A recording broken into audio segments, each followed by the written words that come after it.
What is up, everybody? Welcome to the Mash and Minnick Whiskey Room. It is Mash and Minnick, night number 2. What is up, Fred? What's up? How you doing, Jason? It's so good to see you on night number 2. Night number 2. We got a doozy for everybody. How'd you like that 80s intro music? You know what? I was like grooving. I was kind of a little disappointed it ended because I was about to really get in it. And I like dancing in my chair, moving around, feeling one fat roll, move over to the other fat roll, and it's just I just love good music. I love the 80s. I love the 80s. Yeah, I've been listening to a lot of 80s lately. So I just felt like, and I know you mentioned you were listening to some, like, let me throw an 80s field track in there. So yeah, I've so been I on want to thank everyone. Yeah, right. Yeah, like crazy. So I want to thank everyone for coming in for night number 2 of Mash and Minnick. Tonight's Mash and Minnick. Yesterday was Minnick and Mash. Be switching it up, but it was such a fun show yesterday. We had a ton of viewers, a lot of great feedback. So Fred and I were talking a little bit about it, and we couldn't thank you guys enough for coming in tonight, especially with all the craziness today. So just glad to forget about all that. Let's just talk, enjoy whiskey for what it is, and have just a fun night. I want to say thanks to all the people that were coming in early on. We had about 100 people in the chat just waiting to get in here. The usual suspects. I want to thank all my moderators. There's a lot of people in there kind of checking out the chat, make sure no shenanigans go down. Richie Z, of course. My man Trev Wilson, of course, who has a channel. A bunch of channels are in the chat, actually. Trev, feel free to drop any channel links that you want, including Fred's on YouTube. If nobody has subscribed, you're missing some amazing interviews, Fred, that you get to do with some really well-known people in music, which is great. One of my favorites you did that probably not a lot of people know who he is Emerson Hart. Oh, yeah. Tonic is one of my favorite bands from the 90s, and when he was doing his solo stuff, I pretty much went to every solo concert he did on Long Island. So when you had him on, I was so stoked, and to see how much into whiskey he is too. Yeah, and he's got a great palate. He's just a great dude. We've stayed in touch. We're going to do some events together where I pair some whiskey to his music, and Jason, really, for me, that this past year has been a part of like it's that moment with Emerson was a big part of like my evolution. He's like so important to me, like surviving 2020. So I'm really glad that he resonated with you, because we've actually become really good friends, and we text very regularly, and he's got a newborn, and he's got this cool story about being connected to his ancestors were forefathers of the United States. He's got all these really cool colonial stories. Yeah. So it's just an incredible dude. Yeah. Tim Porter kicking it off tonight with a $5 super chat. Thank you so much, Tim. Appreciate it. Yeah, Tim, bringing it. Thanks so much, man. Blue wrenches everywhere, says David Hatton. Trev Wilson. He'll be dropping some links. Whiskey Central, Dusty Dan's whiskey reviews, prescription bourbon, Bubble Bath Bourbon, who has a great channel. Stanley Wagner. He's got some great content on Instagram. Look him up on the Mash Bill. I'm sure we'll see more come in as I see them. Kilco as well. Also does some great live streams and some reviews. There's just a bunch out here. So everyone, make sure you go check them out. Appreciate it. Let's see. DC. The Yellow Wolf interview was cool. Creekwater isn't bad at all, and the bottle is unique. Yeah. Absolutely. Yellow Wolf was that interview with Yellow Wolf. Like, there was a lot of planning that went into that, and he was like, "I'm not doing a virtual interview."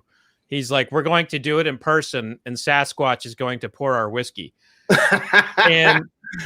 and I started like trying to find all these ways to make that happen, and he was kind of like joking about the Sasquatch part, but I found a guy who'd wear a Sasquatch costume for us, and he poured our whiskey, and it like made his day. And it was like his first interview in like 5-6 years, so it was pretty cool.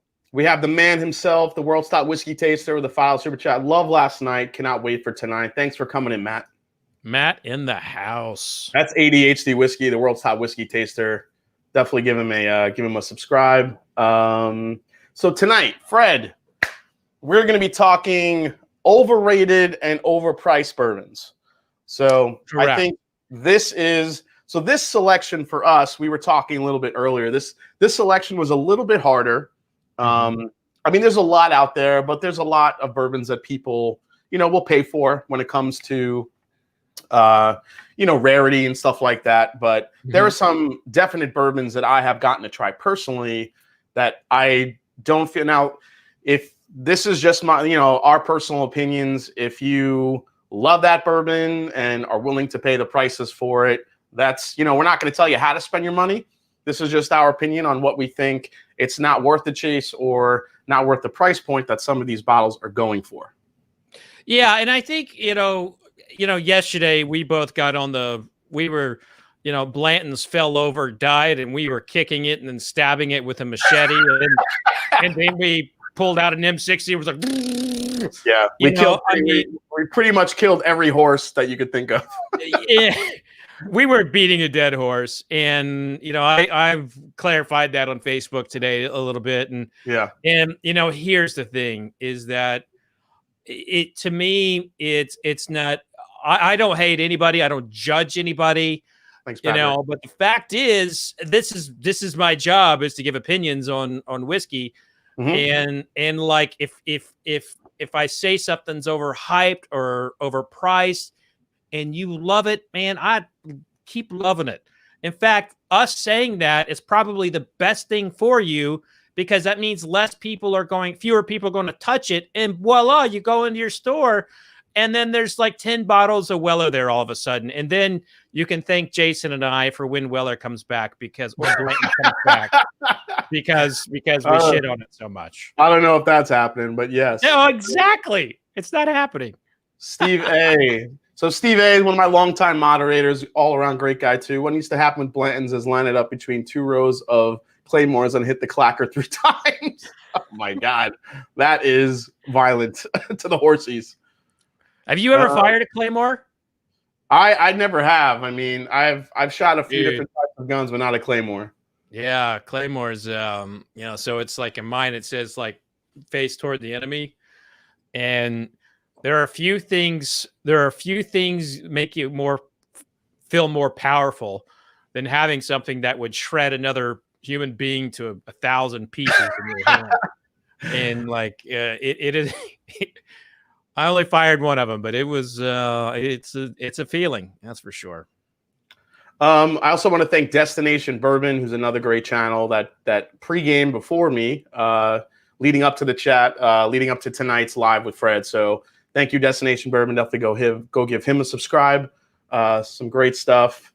Dusty Dan, go give him a sub. So many cool channels in tonight. Rock Out Review is here. What is up, Ed? Another great channel. Ooh, Bourbon Bites is in the house. I like Bourbon Bites. Cliff, what's up, Cliff? Cliff, I'll say Jason. Jason, everybody was telling me before we were talking a little bit about stuff, and I was like, I'm not really a writer anymore. I'm a live streamer. He's like, Fred, you're a whiskey tuber. And, That's right. It's like rolling off my whole identity's always been a writer. And I'm doing a lot more live streaming and videos than I am writing right now. And it's kind of like this, it's this whole like self-identity, like a battle. Like I'm not actively writing a book, and I don't know.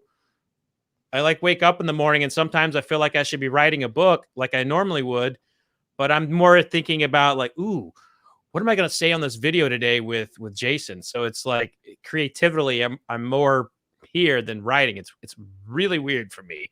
So very weird. I want to thank Jason Busey, the legend, the bearded legend. He said, I need some great audio files to test this new headset and combo I got. Also, my most overrated bourbon of 2020 was Weller 12. I love it a lot, but it's going for 200-ish around me. That may or may not be on my list tonight, but thank you so much, man. Love when you join the show. And Fred, speaking of that, since you're on the Mash and Drum tonight, I figured it'd be a good opportunity to kind of ask you a few questions. Absolutely. a lot of people may or may not know that you were a veteran. Desert Storm, correct? The most recent Iraq War. Most recent Iraq War. Yeah. Okay. So Desert Storm is like 90s, and I was like, I don't know, 12 years old when that was happening, and then they didn't send you out there when you were 12. No, I mean, listen, I was a badass at 12 years old, though. I could hit a baseball. So, whew.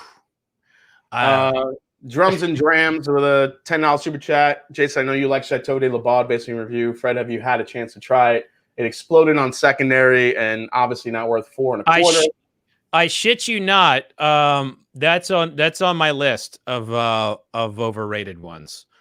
The Bourbon Gem disappointed. Smooth Fred didn't catch more steam. Do you know about Smooth Fred, Jason? Do you know about that? I don't think I know about Smooth Fred.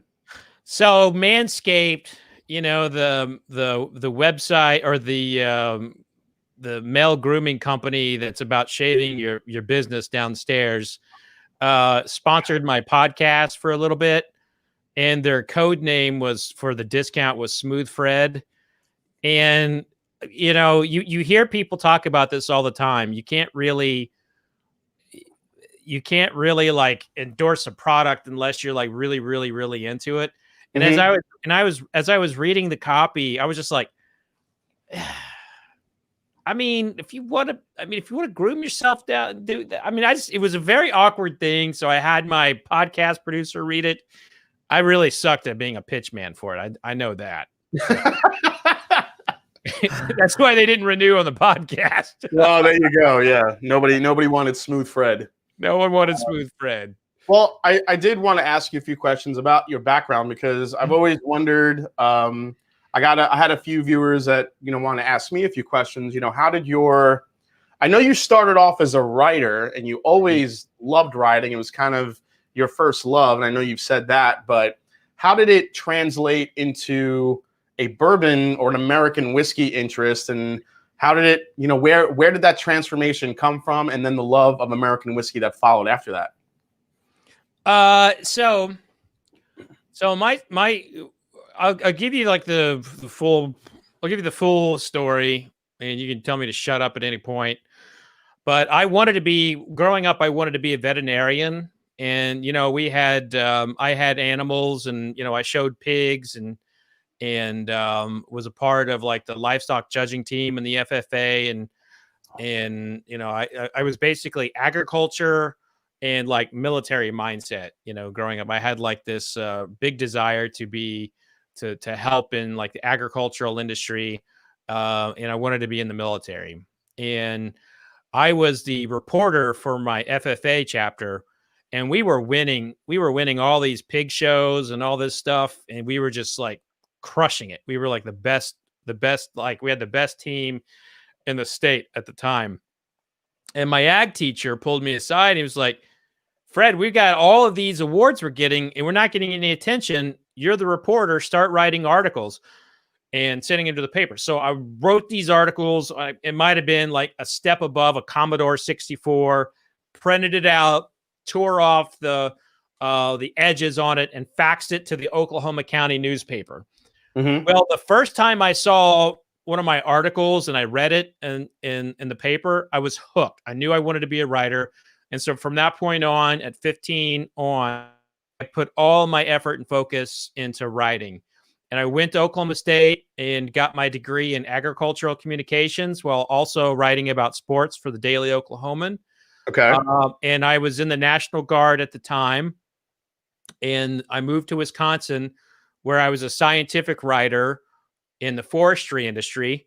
And so that's where I like, some of the if you piece all these things together, like my like background is writing about agriculture, and that translates very well into bourbon, into wine. And I moved to Wisconsin, in like within a month, 9/11 happens. I get my warning orders that we're going to go to Iraq. And then, I mean, listen, I ain't going to lie. Iraq was not the beautiful vacation you read about in the travel journals. You know, I nearly died a couple times. I lost a lot of friends. Mhm. But it's you know, I'm fucking proud of that service, and I think about it often. I mean, there's not a day that goes by, to be honest with you, I don't think about it. But you know, when I got home, it was it was hard, and I could not get a job, and I started dating this beautiful young woman in Louisville, Kentucky, and um and I'm thinking about what I'm going to do. At the time, I was living in Wisconsin, and I'm like, I I basically couldn't get. I lost my job. I moved into a cabin on a lake and wrote a memoir. And then I'm like, after that, I was like, what the fuck am I going to do? And and I called up Jacqueline. It's like, yeah, I think I'm going to move to Albuquerque to be with my best friend. Mhm. And she said, I quote, "If you move to Albuquerque, you're sending me a very clear message," which means she was about to fucking dump me. And I couldn't, and I couldn't imagine. This was the first time I was with someone. I couldn't imagine my life without him. So I was like, fuck that. You know, I packed up and I moved to Louisville, and I moved in right in with her. And you talk about like a risk on her part or my part. Obviously, it worked out. I mean, we have 2 kids now. You Yeah, know, yeah. best friend. But at that time, you know, she probably had like all of her friends. You cannot be dating an Iraq vet. He just got home. He's fucking crazy. You know, so and so I'm trying to get a job at this stage, and I the only job I could get was as a food editor for a magazine company called Net World Alliance. I was a food editor, and at the time I couldn't tell you the difference between balsamic vinaigrette and blue cheese dressing. I didn't know fucking shit about food. Other, That's other a than that's a other pretty harsh difference, Fred. Yeah, exactly. And I mean, I was not a connoisseur of food in any way, shape, or form. But I got in it, and I started really like gravitating toward it. When you write about food, you eventually write about alcohol. Mhm. And I started writing about wine. I left that company and became a freelancer. And I was getting into wine and bourbon at the same time. And one of the first bourbon story I wrote was in 2006, and it was about the Bourbon Trail, and it was for a magazine called Successful Meetings, of all things. And I was a freelancer, and I would write about anything that somebody made me to write about, like journalistically. I wrote about like sump pumps. I wrote about like sewage systems, how to improve your lawn. I wrote about retail technology. I mean, everything. But my passion, I would find, was wine and bourbon. And I spent a lot. And when you're a writer, when you're a freelance writer, you don't really have a lot of choices, especially in this time, is for people like, you know, who will pay you to write. And I Mhm. was not wanting to go down the road of like marketing or advertising writing. I wanted to still be a journalist. And so I was, I got a gig with a magazine called Tasting Panel, and I became basically their Kentucky correspondent. And then I also became a correspondent for Somalia Journal, and I would get sent all over the world to cover wine, and I would train with all of these master sommeliers like Isabel, Willie Scher, Paolo Barber, and I would train with them and work with them, and like I started really developing my palate with all these master sommeliers, who are incredible. Like they could taste the wine and tell you if the vintner farted while they were in the process of picking the grapes. You know, I mean, they just had these incredible palates, and they trained me. Um, you know, I got my training in like the on the wine side, and at the same time, I ain't gonna lie, I was in the middle of therapy for PTSD, and you know, I had a lot. I mean, it was a really rough go for me coming home, Yeah. and in therapy, my therapist, one of the techniques that, you know, she taught me to get myself out of a situation, like when I would see an anti-war sign, or I'd see any kind of like anything questioning soldiers. I mean, I would see red. I would go crazy. Mhm. And so her job was to try and get me into a place that I would not go there, and I could get myself grounded. And the technique that, she taught me was called mindfulness. And I would do something like grab a pin like this and feel the pin, the contours of the pin, the softness of the rubber, and think about that. And it would take my mind off of it.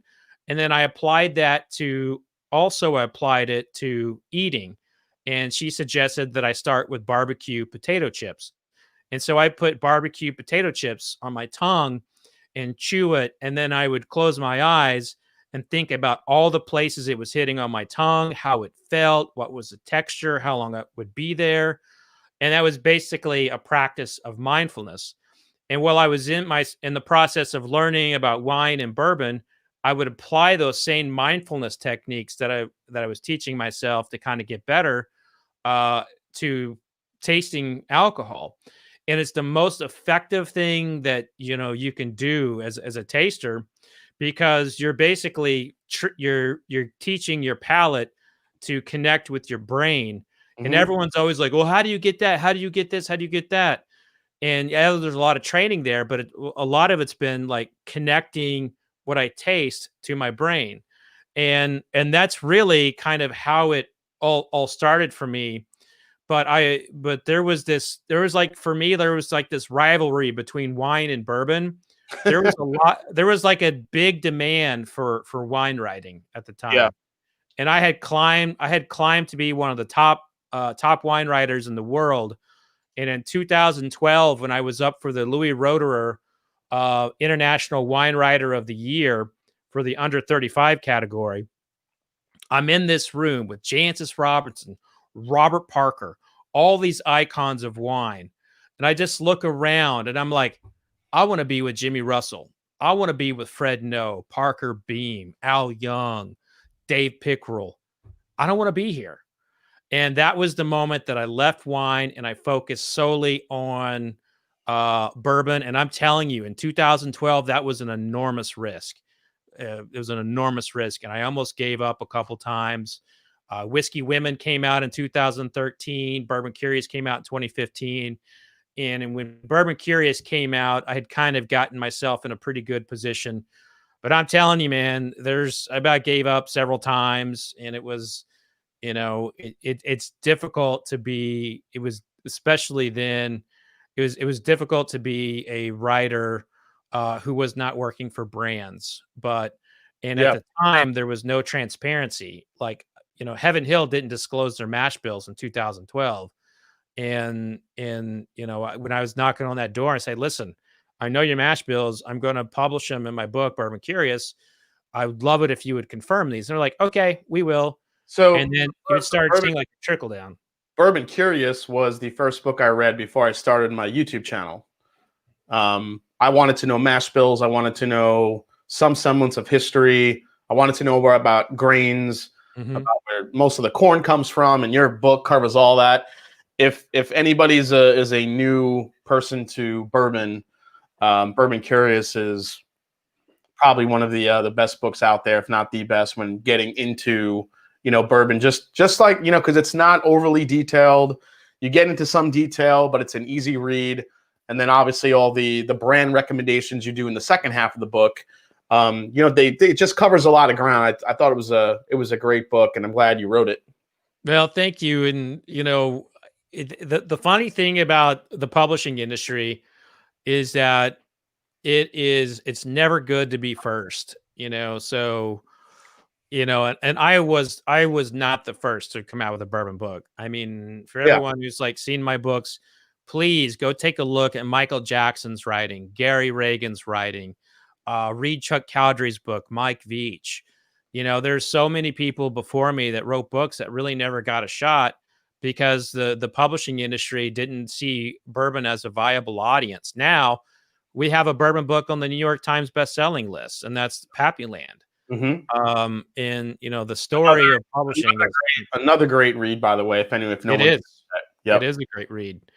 And like Bourbon Curious to me was the book that I felt like the industry really needed, but Bourbon, the Rise, Fall, and Rebirth was the book I wanted to write. And that that's the book to me that is like, I'm proud of all my books. They're like babies, but Bourbon, the Rise Fall, I spent a lot of time in like Treasury, looking through Treasury reports and testimony in Congress and Senate, and like kind of really proving a lot of things wrong that the distillers had been saying, such as like the use of medicinal whiskey during Prohibition. Mhm. Another one is you go on a distillery tour and they're like, we volunteered to make industrial alcohol for the World War II effort. No, your asses were forced to do it, or you didn't get anything at all. That's right. So, and so like, so I take great pride in like finding those kinds of things. And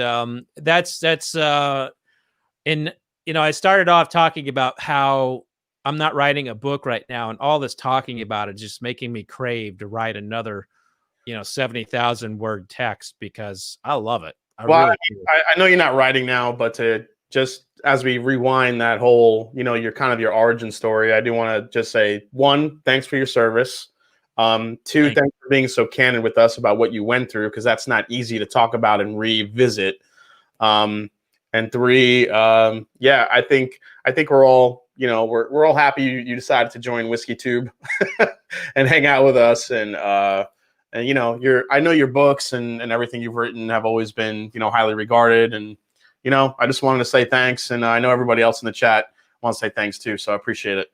Well, I appreciate that. And, and Jason, we definitely saw the rapport there and the chemistry last night, but I look up to you and what you've done in YouTube and the community you've built, you're a part of that next chapter in the future of whiskey media. And when I was coming up the ranks in 2006, Chuck Cowdery was there telling me like, hey, you're doing a good job. And it's just one of those things, just seeing you kind of like progress in what you've done. I mean, I hope everybody on this channel knows like, how great of a reviewer Jason is, and how good of a job he does at providing, copious amounts of legit content for you all, because he crushes it. He absolutely crushes it on this channel. It means a lot, man. I appreciate that. And with that in mind, we got a super chat earlier. Mash and Minnick should be a regular show. Saw the live stream last night and loved it. Thanks, Jason, for recommendations. And I'm glad I found MGP. There you go. Well, I think we might be able to make that regular show bit a reality. We got to get the schedules aligned, but I think we can do it. We're working on. One I missed here from Chris. My wife is a clinical psychologist and has worked with veterans for several years. Thanks for sharing your story with everyone, Fred. Well, thanks to your wife. My wife is also works with veterans in that field, and every time I try to say maybe you should go work in the private sector, she bats her eyes. But when I help a veteran, I feel like I'm helping you. I'm like, fuck. Jeff Lawrence, $25 super chat. Thanks for the history, Fred. You're a badass, and thanks for your service and bringing all the history of bourbon to light. I dig this Mash and Minnick combo. Keep it going. We're digging it, Jeff. But I think Jeff is going to go broke with all the super chats he drops down. I know. He's the man. Also want to say hi to a couple of other channels that dropped in. Hot Buttery Rolls, a newer chat a newer channel that started. So thanks for coming in. Of course, Scotty, my bourbon journey, who's been doing this for like 4 years. Thank you so much, Scotty, for jumping in. Jason Coates, just don't forget the little people when you make your well-deserved trip to the top. I never do, man. I always love talk with everybody. I love doing this. Love doing videos and collaborating with people like Fred and other channels.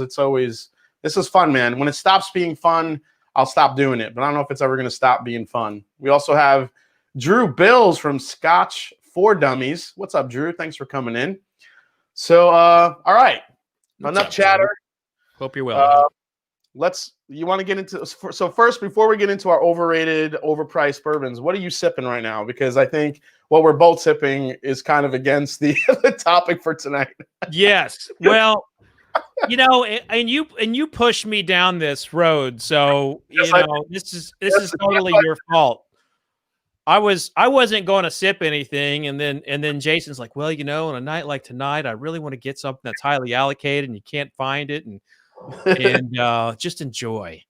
So, and at the time he was saying that, I was looking across my office and seeing a glistening coming from a bottle that was just about to go empty, and it was just saying, Fred, pour me tonight, pour me. So I'm pouring William LaRue Weller, the 2020 Buffalo Trace Antique Collection. It was my number 2 bourbon for this year.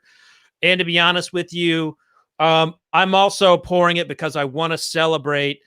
I want to celebrate, like, hope, and I want to celebrate, like, 2021 that will be, and for us to, like, focus on that positive, and this is a bourbon to me that will definitely bring out the positive for me. I'm going to join you, buddy. I'm going to drink my William Llewellyn from 2019, 128 proof. I love this one. Unfortunately, didn't get a chance to get this year's, but this is always a great pour. So I'm going to join you, man. Cheers. Cheers, my brother.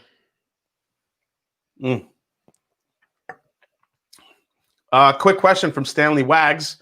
Do you think that emphasis on store picks and clubs, having 30 to 40 picks a year, takes away from very good regular on-the-shelf bottles? Oh, absolutely. In fact,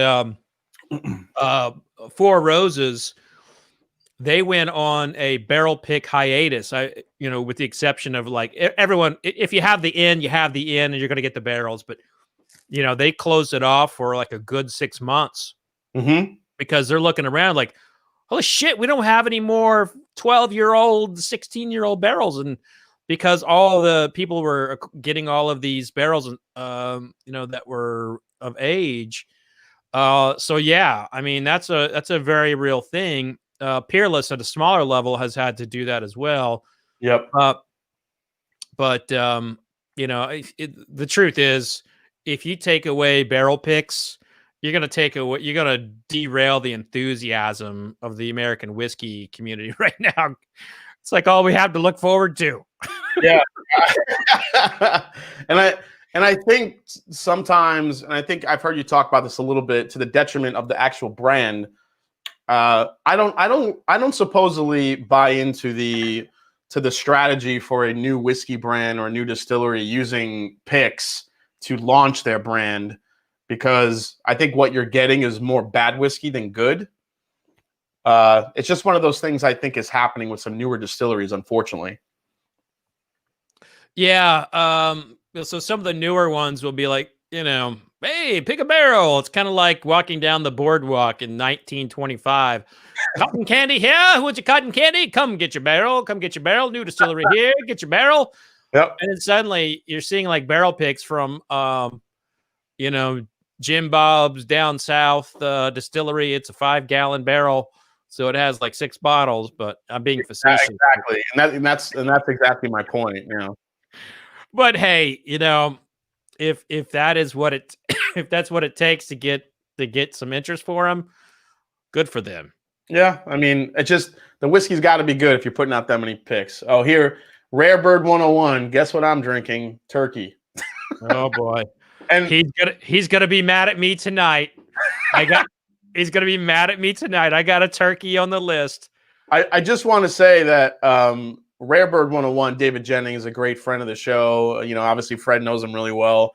He put out his book this year, American Spirit, last year, I should say, kind of an overview of Wild Turkey with some bottles and going through the brand history, the labels, everything from Rippy to Russell.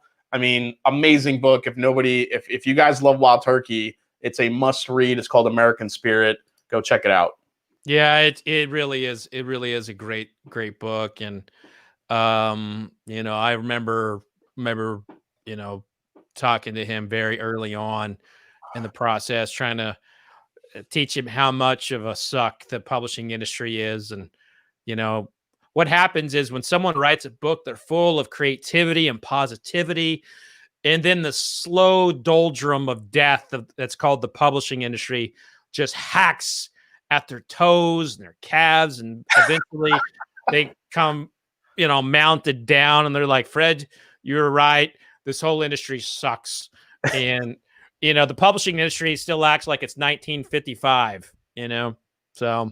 And then by the time you look in the mirror, all you have left is just a bunch of nubs. Nothing left. In fact, I'm actually talking to a young woman tomorrow about helping her with the book. Like, that's the thing, I'm very passionate about helping writers. And if anyone ever wants to write a book, I'll help you. And then you tell them, like, you got to write. Then I tell them, it's like, you have to write 15,000 words before I help you, though. And then they're like, oh, yeah. So there's a lot of work in writing a book. But this young woman's already written a book. I'm going to try and help her. So actually tomorrow morning I'll do that. But it's the publishing industry is not anything I would encourage anyone to do unless you are a glutton for punishment. Robert Licorice in the house from Iron Root. What's up, buddy? We were talking about your great bourbons last night.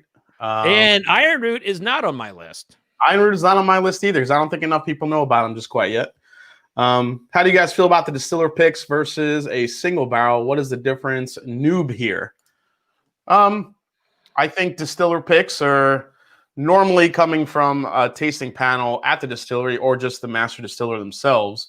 Now, whether or not that's true or not, maybe Fred could give some insight. But then the club picks are usually it's like anything else. I don't think there's a big difference. It's just it's a single barrel. It's do you trust that master distiller that picked it, or do you trust the group that picked it? So it's like anything else. If you're going to buy a single barrel, it's going to have some taste fluctuation. It just depends on what you want to go with. Well, I'm really glad that question came up because it's something that kind of irritates me. I have noticed that sometimes like distillers like see like all the excitement going on in these barrel clubs, and they're not feeling that love reciprocated to them. They see that as like, well, the Great Lakes Bourbon Society has got the fine pick. They're not necessarily translating it to being the distillery. Yeah. So once you started seeing like all this like enthusiasm come out, and by the way, I mentioned the Great Lakes, Bourbon Society. Those dudes have great palates. They pick incredible barrels. And not all bourbon clubs pick good barrels, by the way. Oh yes, it's very. That's why I mean, like, you have to know the group or even the store that's picking barrels. I've pulled the trigger on many picks that I did not know who was picking it, and I paid for it a little bit. So yeah, I've had friends be like, "Oh man, I just picked this Four Roses." And I was like, "Oh my god, what did you pick here? This is the worst Four Roses I've ever tasted." But anyway, that to the distiller pick point, it is it's a really, to me, they started doing that when all the attention started going toward the clubs. They needed their own way to kind of stand out and to market their own picking ability, if you will. Absolutely.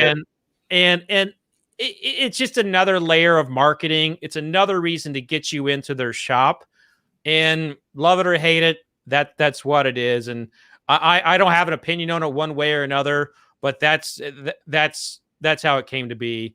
And they're also starting to put their own stickers on there. So it's kind of like, reality, mimics fiction kind of deal is what's happening with that. Gotta love the stickers. Gotta love the stickers. Yeah. I mean, you could have a shit bourbon, but if there's a cool sticker on it with like a fucking unicorn, SpongeBob SquarePants, I don't know. You put a combination of people on a certain sticker, they're buying it. Yeah, I guess the stickers, I think they're, when in good taste, they're awesome. Mm-hmm. You just see some bad ones too. Yeah, you see some real bad ones. Yeah, I mean, yeah. that one with Rick Pitino. I mean, that was rough. New Riff nearly got sued over that. Yeah, they did. Yep. I'm trying to. Actually, one of the better picks that I saw this year was a New Riff pick from. I think you know Perry over at This Is My Bourbon podcast. Love Perry. Yeah. Him and his group, they did a New Riff pick. It was a Christmas story pick for the holidays, and what they did is they put the bunny on the back of the bottle, and then they did like pink wax top, which I thought was perfect. It was pretty cool. Yeah, the wax top is like I guess that's the extra layer of You know, I mean, what's next? Are they going to make sweaters? I mean, I don't know. I don't know. They're going to dip the bottle in glitter. I have no idea. Yeah. Oh, for fuck's sake. Don't get rid of that idea. I'm sorry I even put that idea out there. Yeah, actually, if they threw cocaine on it, I mean, you know. I would sell in 2 seconds, but the bottle would the bottle would be like $5,000. Yeah, that's right. All right. Overrated bourbons. Let's do it. Kick it off, buddy. Here we go. You're the guest. You go first. What do you got? Okay. So I saw this in the chat. People know me well, and someone said Fred needs to rethink his ideas on Old Forester 1910. From the moment I tasted the Old Forester 1910, I tasted a big old fresh batch of wood. I put it in blind, and it's always done poorly in my stuff. However, when you add a little 1920 and make it a 1915, it's just fine. That's right. But at 1910, it is on my overrated, overhyped bourbons. And I know people love it. Well, actually, speaking of picks and overrated, it seems like a majority of the new Old Forester barrel strength picks are not great, says Bubble Bath Bourbon. I can't say I've had a great barrel strength one just yet. They drink very hot. You get a lot of kind of medicinal cherry or oak notes on it. I did have one. I can say I did have one as a sample that was very good. But the picks for me have been more miss than hit, the barrel strength picks. But I will say that I'm sure there's some better ones coming down the pipeline. Let's see here. Yeah, so 1910, not a fan, huh? That's surprising. I mean, yeah, not a fan. I was lucky enough to have Jackie Zykin on the show this year, and she actually mentioned you not being crazy about her beloved 1910. Yeah, that's true. I look, I'm not shy when I don't like something. You know, I tell the distillers to their face or the blenders, and you know, sometimes that means they don't talk to me for 6 months. Yeah. You know, and sometimes it's respected. And Jackie just gives me shit. So, you know, Jackie's great, one of my dear friends in the industry. Yeah, like we were just texting today, but.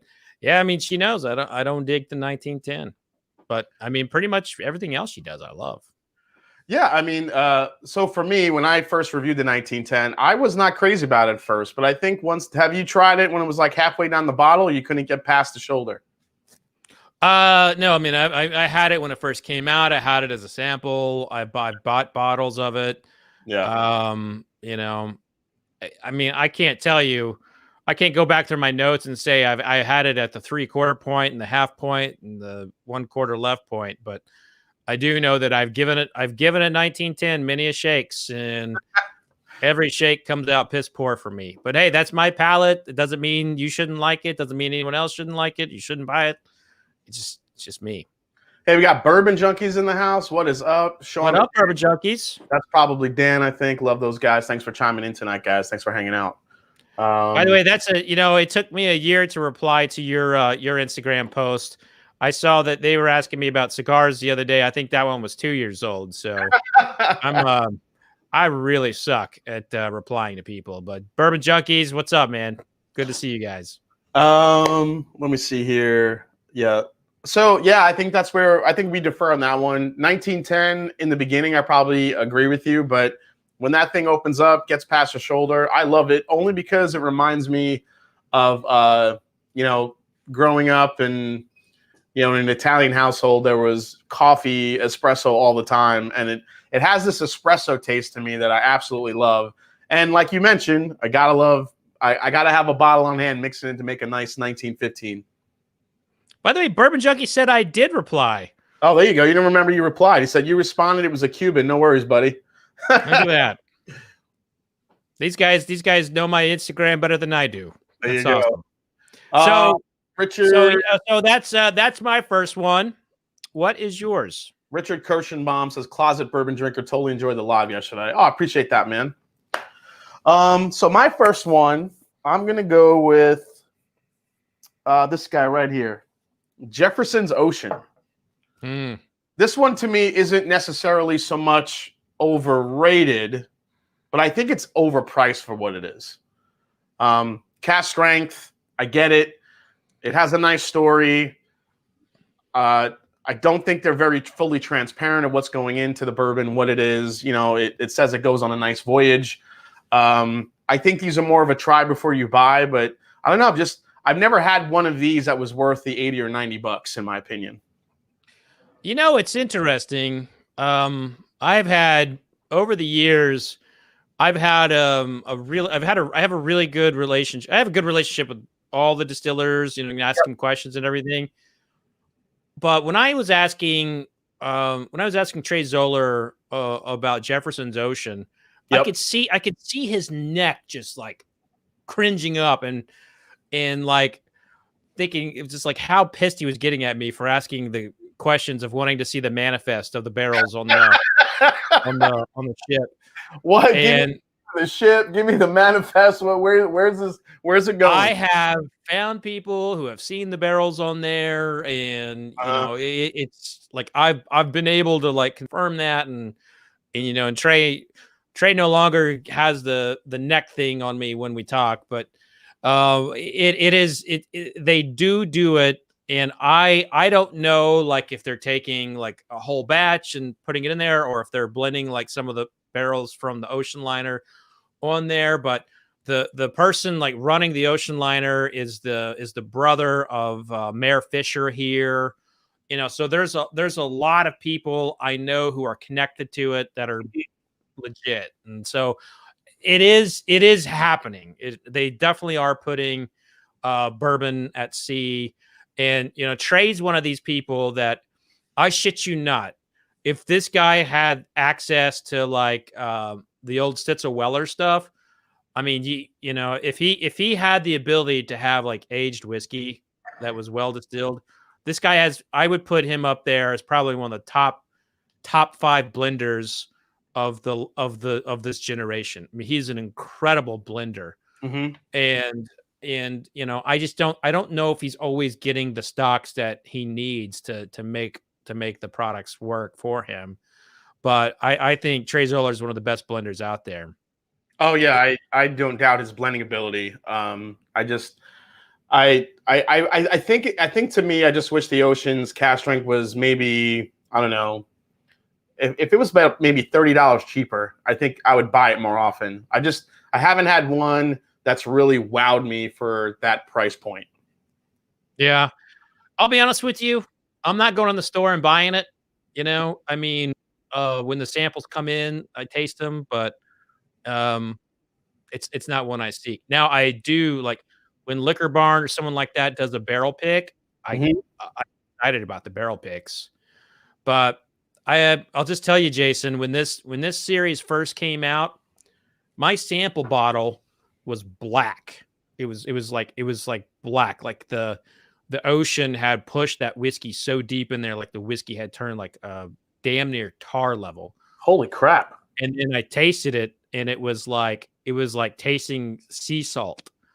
And so that was like their first sample that they put out. I wish I still had it, but you know, they definitely have you know, I think, you know, pioneered it to where it's more palatable for people. So my assumption is that they're blending that into a batch of barrels. But you know, it is a fascinating concept, and but one cannot look at it was like, is this really happening?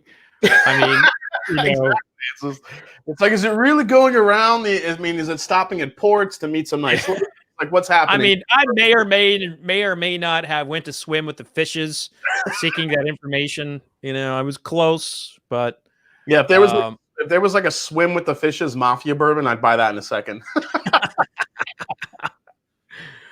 Well, I'll go on to the next one, and this is, and I've got kind of like some blanket stuff, and Woodford Reserve Masters Collection. This comes out every year. It is consistently trying to like push the envelope of whiskey and experimentation style. But Mm-hmm. some experiments don't need to happen. And I have year in year out have had like really bad experiences with the Woodford. I Masters. love your phrasing. Some experiments just don't need to happen. Yeah. And there's one that comes to mind was when they did the 5 malt. Shit, I want to say this was 2015, 16. I mean, it was horrible. It was Yeah, horrible. actually, Woodford Masters Collection was on my list as well.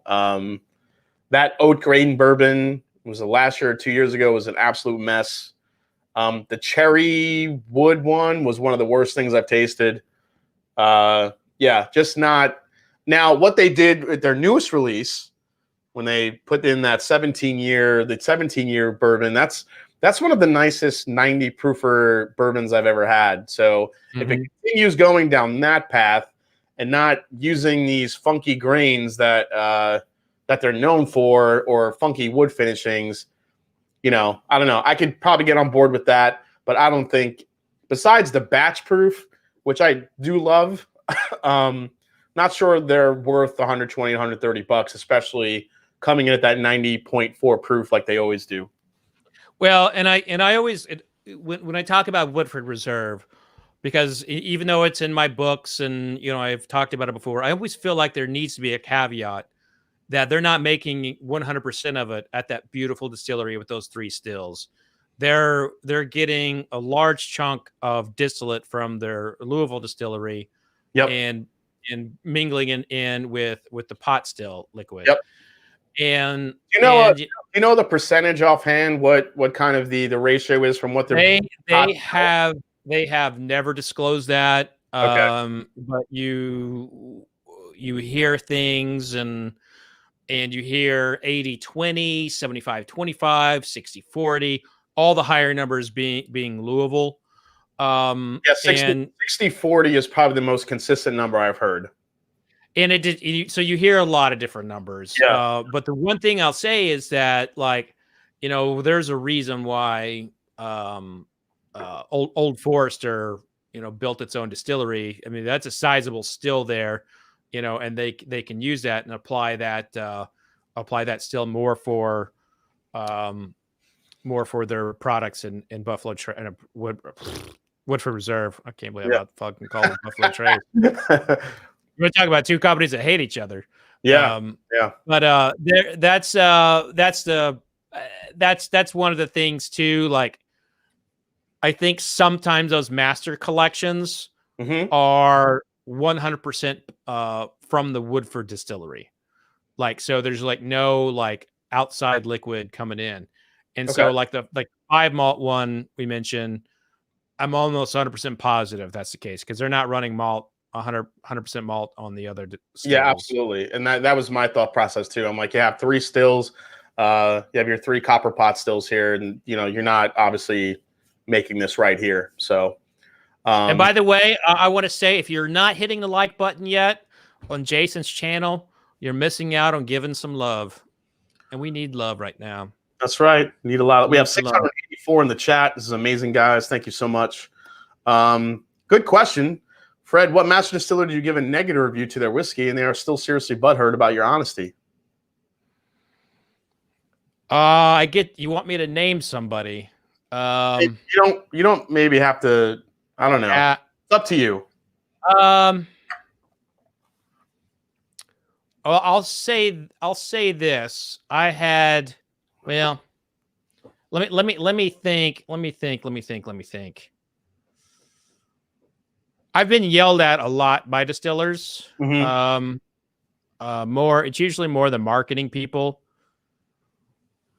The distillers tend to be very respectful.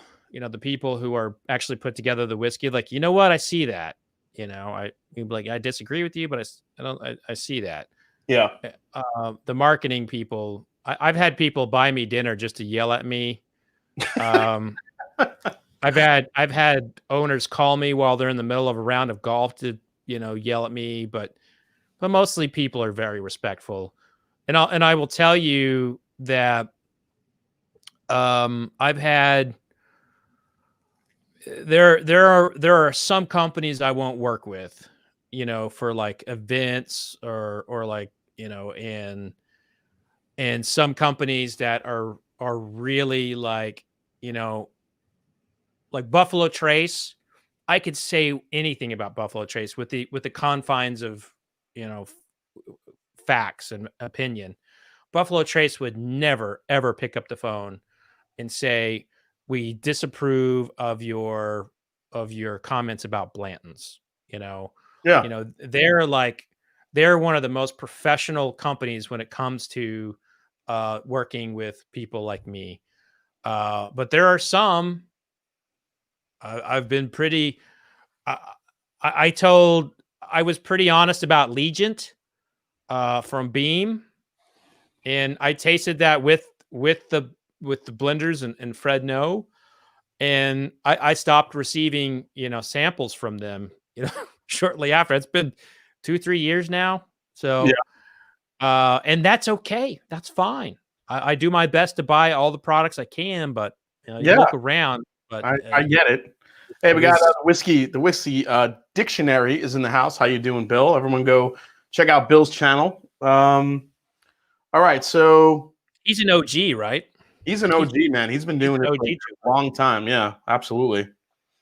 All right, so who's up? And are you up or am I up? We both dropped Woodford Masters Oh yeah. collection. All right, so I'll go next. I'm gonna go with let's see here. You know what? I'm going there. I'm going with Weller 12. Okay. This one is extremely overhyped and overpriced. Is this a very good 90 proof 12-year bourbon? Absolutely. It drinks sweet. It drinks like candy. Again, Fred, as you know, you used to find this on the shelf for what, about 30, 40 bucks? Brother, I used to pay $22 for it. Oh my God. At Liquor Barn. Yeah. And now we're seeing this in prices of 200 and beyond, because the word is out that it's Pappy Light or Baby Pappy or whatever, the fuck you want to call it. It's a delicious 12-year-old bourbon. But remember, guys, when this was launched, this was meant to be a budget wheated bourbon at 12 years old. And now it has blown up to just insane proportions. It does not mean that it's a bad bourbon. I think it's actually really good. I think it's a great easy sipper. But I think the hype for this bourbon and what it means to a lot of people that haven't had it before has gotten a little bit crazy. So that's my next pick. I would say if we were going to go in the Weller route, I would probably say Antique 107. I wouldn't go with Weller 12, but I definitely get it. Yeah. I don't have a Weller on the list actually, but I get it. I get it. I do like Weller 12-year-old. I mean, it used to. I love it. I love it too. I just don't think it's worth $400 or $500 that people are charging for it. And I think we go back to this. This is a conversation we go back and forth, and it's like that's not necessarily the whiskey's fault. It's the retailer's fault, and it's the market's fault, and sometimes it's the company's fault for the the SRP they put out, and absolutely. And sometimes there's a false sensitivity of allocation placed on things. Like you walk into Texas or Ohio in some stores, and they got Weller 12-year-old collecting dust next to rat turds. So. Well, I mean, living in Ohio, we don't see Weller 12. That's a state lottery thing, but we get Weller Special Reserve and Antique every week. That one. And I love Antique. Weller 12 is one of those bourbons I wish would go back to normalcy, because I really do enjoy it. I just wish it would. That's one of those bourbons, along with like Elmer T. Lee.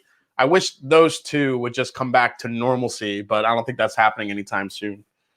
But I tell you this, like, if Buffalo Trace decided they wanted to add a 0 onto their price point for SRP, and rename it something else, I mean, it would still sell. I said back in the day, like you can, like even the Colonel Taylor special releases, you could age anything. Buffalo Trace could put out anything.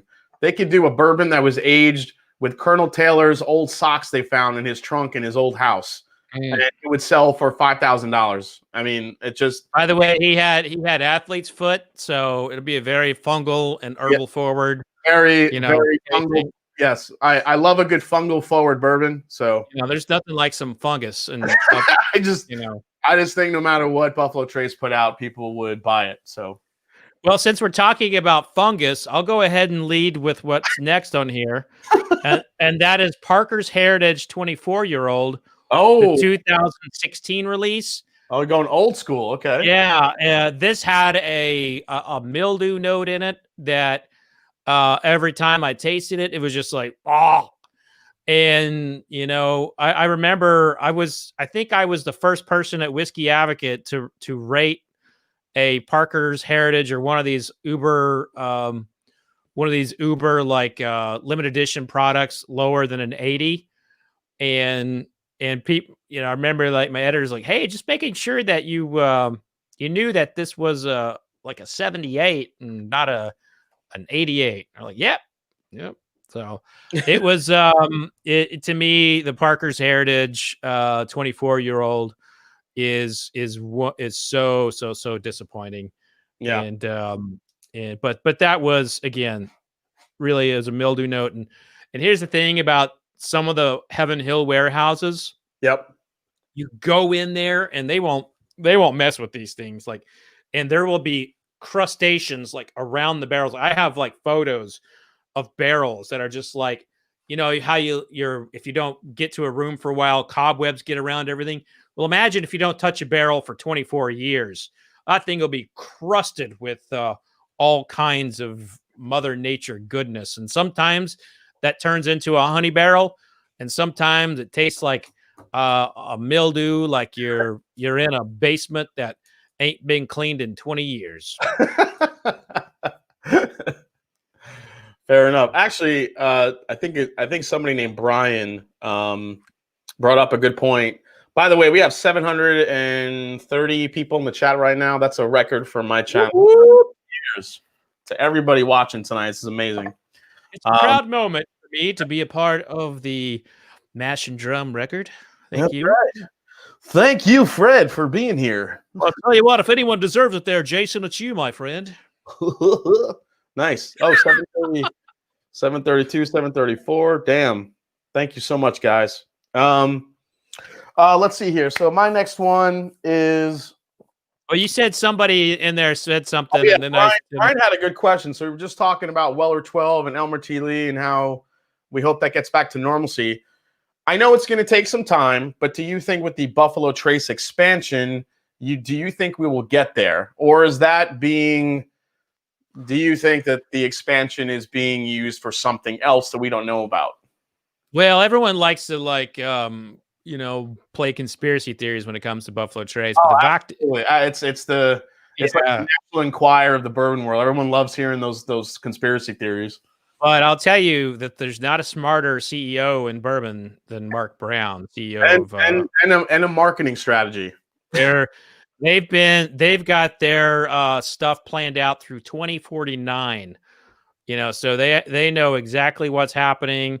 But what a lot of people don't realize is that distillery is really old. The buildings are really old, and they still have facilities that are ran by wooden belts from the 1930s.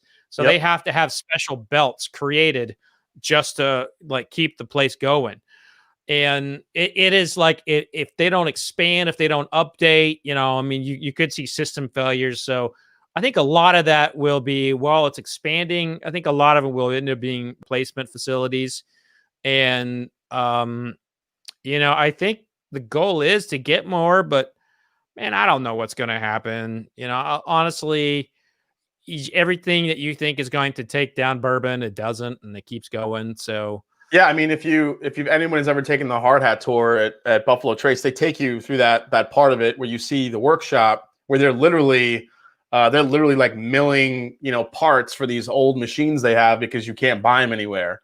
it's one of the more fascinating and like historical parts of doing that tour at Buffalo Trace. It is pretty incredible. Dusty Dan, Fred, you still own any of that Old Crow Chessman? Oh, fuck yeah, I do. And people think that I regret talking about McKenna, which that was just part of the job for being a judge at San Francisco World Spirits Competition. I hate myself for ever opening my fucking mouth about how good the Old Crow chessmen were. So I was promoting one of my books, and I was doing an interview on BBC, and this guy asked me in a very English accent, "Oh yes, sir. What is your favorite bourbon you've ever had?" And I never answered that question up until that point. Mm-hmm. But the way that this guy asked me the question, he like entranced me like a Disney character in a movie. It was don't kid us, Fred. It was the fancy accent. It was the fancy accent. I just was like, oh. So let me take you back to the moment that I was poured some an Old Crow chess piece. My spine tickled. I mean, it was like I went all through it, and then the next thing I know, I'm going from paying like $15 for a bottle that seeing like advertised for $700 in particular circles. I'm like, fuck you. Looking in the mirror, and I'm still mad at myself for that. But yes, I still have a couple. So I'm gonna go with my next overrated one. Then I want to show you something pretty cool because I want to know if you've ever seen this before. I forgot, actually, I had them sitting here behind me. I don't have a bottle of this, but I'll show it to you, and you'll know this bottle very well. And it's this one. Oh man, I concur. The Old Rip 10, which sells for about, what would you say, Fred? $450 to $500 nowadays. It's a 10-year, 100 and was it 108, 107 proofer? Yeah, I've got one of the most asinine stories for you about that bottle. So, well, before you get into that story, I want to show you this. Please. Yeah, that Old Rip 10 is the fact that people spend so much money on that bottle, and it's priced, and they think it's the greatest. Like when I see a person drink that and they're like, "Oh my God, this is the most amazing 10-year I've ever had." I'm like, "What'd you pay for that shit? $450?" I'll just pull out my Elijah Craig barrel proof. I'm like, "I'll have this bitch." So let me show you this here. I recently got a whole set of these, and I don't know if you've ever seen it. This is a Jim Beam train set decanter. So all of these are literally. Did you play with the choo-choos when you were little? I did. I had some choo-choos. You had some choo-choos? So this is a Jersey Western Railway train that has 7 cars to it. And these are all unopened Jim Beam decanters from the 70s, I think. So none of these have been open, and they all connect, and it's pretty cool. This is 100-month-old Jim Beam juice at 80 proof. Are you going to be mad at me? No, I mean you could tell me what you think. It's gonna suck. Worth shit. It's gonna suck. Oh, what do you mean, like the bourbon inside? Yeah. Oh yeah, I wasn't planning on drinking it. Oh, okay. All right. Yeah. I wasn't planning on drinking it. Well, no, it's cool. It's cool from the choo-choo perspective. Like, yeah, they're always like, seriously, I've got them all in my office. Yeah. You know, when Jessica left, she took a few, but yeah, I think they're cool. They're very, very cool. Yeah, I just never seen a decanter train set like that, and yeah, I definitely. If you can get the Corvette one, that's the best. That's yeah, but I mean, I didn't realize how big these were when I got them. So when I got the box, I'm like, holy shit! I want to like display this somewhere. I didn't realize how huge they were. I'm going to refrain from commenting on follow up for that one. I'm going to be a gentleman today. You asked me the question. Were you going to give me a "that's what she said"? It's not what I was going to say. But so on the 10-year-old Old Rip. So I did this event with Julian Van Winkle at the Kentucky Derby Museum, and he brought some really rare bottles from Stitzel Weller to auction off. he brought one of the last 15 bottles off the line of I think it was a 15-year-old rip, you know, the one of the last things that he had bottled when he was working with Stitzel Weller. We're talking 70s something. Mm-hmm. And we were auctioning off these bottles to raise money for the museum. And it went for $500-600. That Really? fucking that 10-year-old. So the thing from the, you know, distilled in the 60s, bottled in the 70s, sold for $500-600.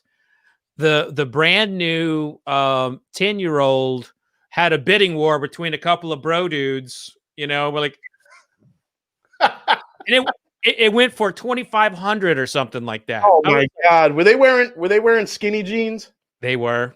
Oh, son of a bitch. They were. They did look the part of. That's why I said that. Those skinny jeans, they cut off the circulation to your brain. You're not thinking. You're just buying shit that you shouldn't be. The hell. Greg Housebrock says, you guys obviously have large collections with a lot of open bottles. How long will you allow bourbon to sit on your shelf after you open it before you finish it?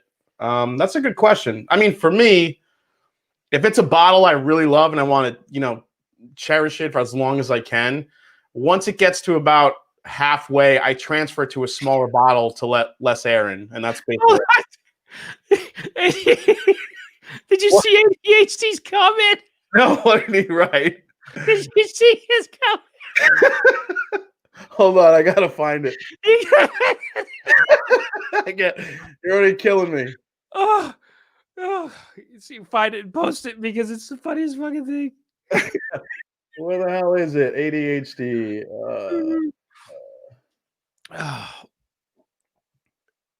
All right, let's see. Yeah, I'll just say it for you if you can't find it.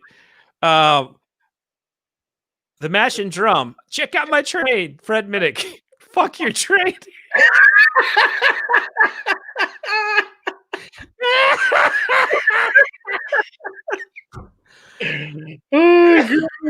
Oh my God. I thought I was gonna breath. Oh my God. Oh my gosh. I was talking about the whiskey in the trade, not the trade. I'm such a dick. Oh my God. Oh, I never had any intention of drinking it. seriously, Matt, you have won a big giant box of nothing from us. Congratulations. You're the winner. He won the chat tonight, basically. I mean, there's nothing else that can be said after that. I mean, he won. He dropped the mic. He's leaving now. His comment, Mike dropping gold. That was hilarious. Oh my God. I didn't damn comment. Where the hell is it? That's amazing. So there it is. I see it here. Check out my train for a minute, fucker train.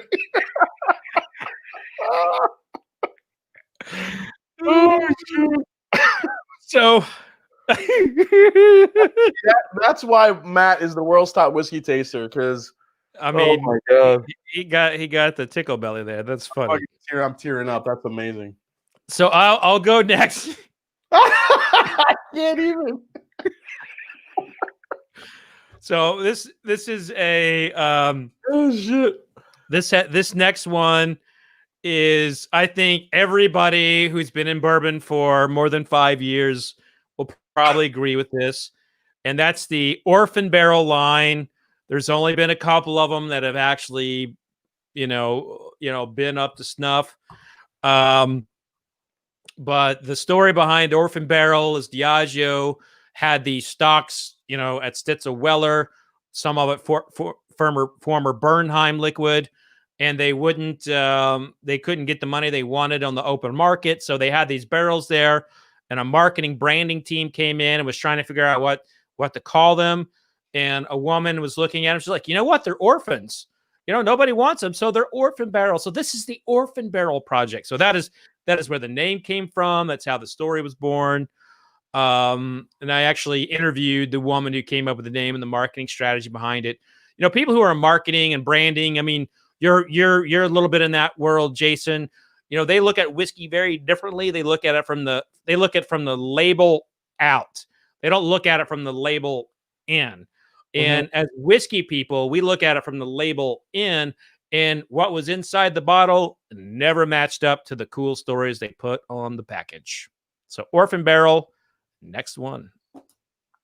Or that's a good one. I mean, I like the rhetoric, the 24, the 25 years. I reviewed the 25 year, I think, last year, and I was kind of a huge disappointment for me. Just I mean, solid bourbon, but I mean, if they're Orphan barrels, my mentality is, okay, if someone left them behind, they must suck. So why are you bottling it?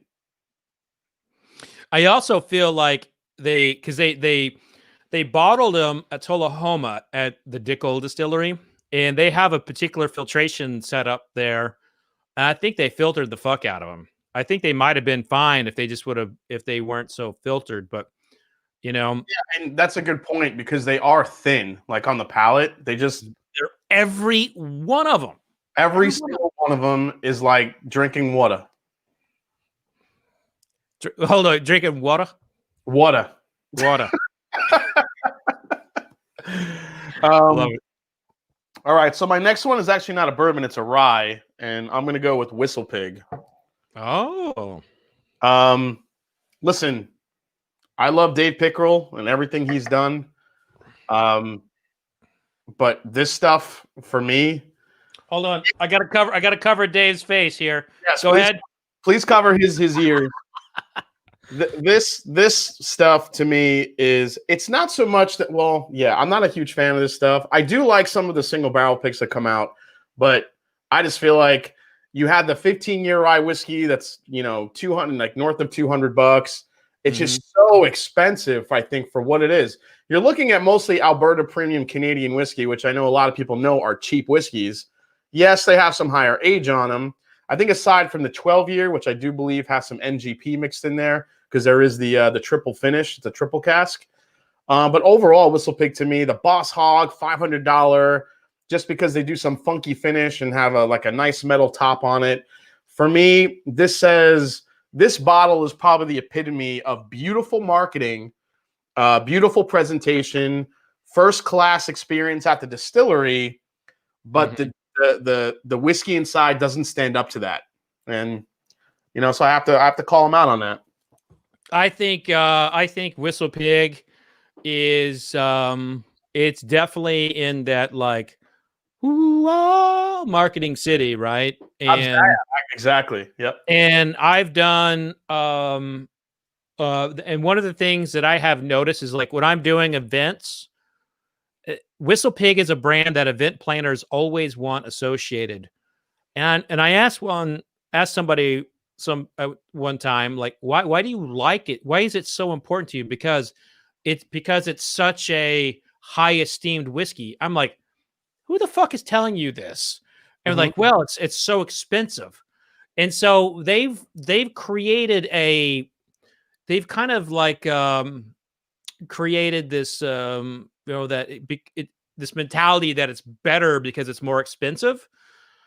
And Jason, you go track some of the auctions.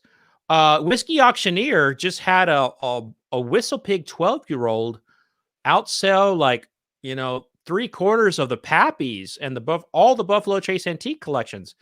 I mean, there is a weird cult following with rich dudes with Whistle Pig, and it boggles my mind. But for me, like, I mean, I was so close to Dave Pickerel, and I would tell you can watch a video where I tell him to his face that I don't like his whiskey, and we go back and forth about it. Like, I know your palate. You like whiskey that'll slap you in your face like your mama. He didn't talk like that. But, yeah, he did not. He didn't talk like that. But like but like I'm with you there. But I've also seen how much better they've gotten. 5 years ago, their hype was like here. Yeah, I feel like they've been leveled out a little bit more. You think they've come back? Do you think they've come back to earth a little bit? I think they are. I think they are. But listen, I think that's one that would be on everybody's top 15, top 25 in our circles. So I think that's a good one to have. It's one of those brands where I want to like it so much because, like you said, the bottles are so cool. Again, if you've ever been to distillery, it's such a first class experience. It's amazing. But I'm waiting for the whiskey to live up to that type of price point and the hype and all that. For me personally, just hasn't happened yet. Yeah. Well, for me is the next one, it's one that you can find everywhere. And some people will tell you it's a great value, but I think Benchmark is where you go for your palate to die. Benchmark. I had Benchmark recently. It took my palate 3 days to recover from that fucking taste. It was like licking a wood that had just been like making love to a pickle. It just tastes like it's horrible. It's so gross. It is so gross. Benchmark is to me is one of the most unpalatable whiskeys that are on the shelf, and ironically, it comes from Buffalo Trace. There you go. Joseph Brazier, Mr. Brazzers. Dave Pickerel got Woodinville off the ground. Yeah, and I love Woodinville. So, I'm not saying that Dave Pickerel was wrong for what he did at Whistle Pig. I just think, what Whistle Pig is doing now, but maybe what Fred said is they're kind of coming back down to earth. Maybe the whiskey get a little bit better, but I don't know if the prices are going to get better. But Dave Pickerel had his hand in so many distilleries that I love. I mean, the guy was a legend. The guy was an absolute legend. I wish I got to sit down with him before, we lost him, unfortunately. You never got a chance to hang with him? Never got a chance to interview him. It was kind of early on in my YouTube career, and it happened early on, unfortunately. But a lot of the distilleries that I talk about, a lot of the distilleries that I love, he had his thumbprint all over it. Yeah, he's he was a legend. He's been someone that has not been replaced. Is irreplaceable. So yeah, I mean, Hill Rock, Smoke Wagon. I mean, all those places. Well, shouldn't we do a toast? Should we not do a toast to him? I'll grab mine. Here's the thing: I only have one glass in here, so I'm gonna have to. You're gonna have to wash it out. I'll have to pour it in my. Well, I don't want to pour out the Weller.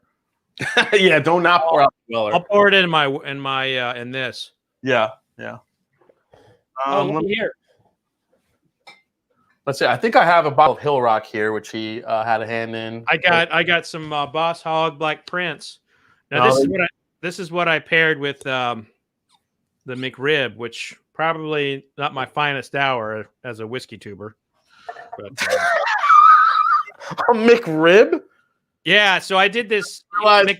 McDonald's. You realize they put that meat in a mold before they heat it up?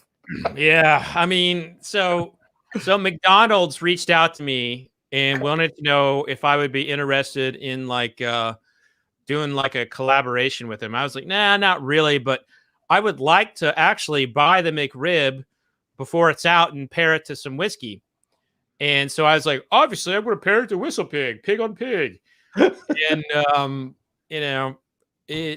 I did it, and my toes were swollen for the next 2 days, and so much sodium in that shit. Oh my God. Yeah. Well, that's why when you pick it up, that's how it stays like stiff, like a board. It's all salt.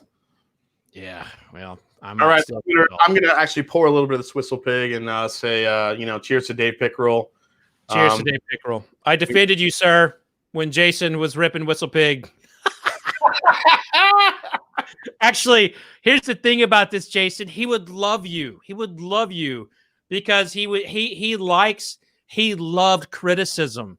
I talked about those distillers that would, that are encouraging you. He was one of those guys, and he was just like, you know what? I know you don't always like my whiskey, but I respect the shit out of you, and I'm proud of you. So that was Dave. So he would have fucking loved you. So cheers, man. Cheers to Dave Pickerel. Cheers to Dave Pickerel. We miss you, man. Barry Navarre. Am I the only one that thinks Henry McKenna jumped the shark? Under $40, it's a solid pour, but over 50 is nothing but marketing hype. I might have to recuse myself from this conversation. Yeah, I don't know. Fred's the one to ask about Henry McKenna. I'm not the guy to ask, because I might be the guy that his head is on a stick somewhere in some guy's garage. I could just imagine like because I got my fair share of shit over that, probably well deserved, because I was a judge and wrote about it. But Yep. it's funny. Like I get asked that all the time. Like, is McKenna worth the hype? I'm like, well, you didn't Google me before we talked, did you? Exactly. I think Tim Porter has a good point. McKenna 10 suffers from single barrel inconsistency, and I think that's part of it. But for me, every single one that I've bought recently have all been, they've all been solid. I mean, as long as you're not overpaying for it, I still think it's a damn good bourbon. I mean, it was basically a steal when it was only like $30 at the time. So East Medley's like, you didn't just throw Jason under the bus. No, I didn't do that. Did I throw you under the bus? Yeah, Steve A says Fred is exactly the person that needs to be asked about this. Probably right. And yes, I think I still think Henry McKenna's great. I really do. When I see it, I buy a bottle. I do. Is the Early Times brand dead? Will they be able to maintain the level of bottle and bond? Also, what craft distillery is the next big acquisition? Man, a lot of questions from Wags. I think a craft distillery to keep your eye on for an acquisition target would be someone like that's rising, that could probably use some splurge of capital, and there's not a lot of them that are at that mark. But I said this on the Bourbon Roundtable the other day. I think Four Roses could be up for acquisition by a major player. You're seeing Kieran, their parent company, invest more in beer globally, and they're traditionally like a beer brewer, and they don't have any other American spirits in their portfolio. So I think that's one where you could definitely see some. I could see Four Roses getting acquired. Oh, that's interesting. Wow. But that's what Jason Fitch asked Woodinville. Woodinville is actually already acquired. Yeah, Woodinville was acquired recently. Absolutely. Yeah. So I want to say hi to I Whiskey She Wines. I think that's Sam in the chat because she said something along the lines that she wants to have my babies. I love you, Sam. I miss you.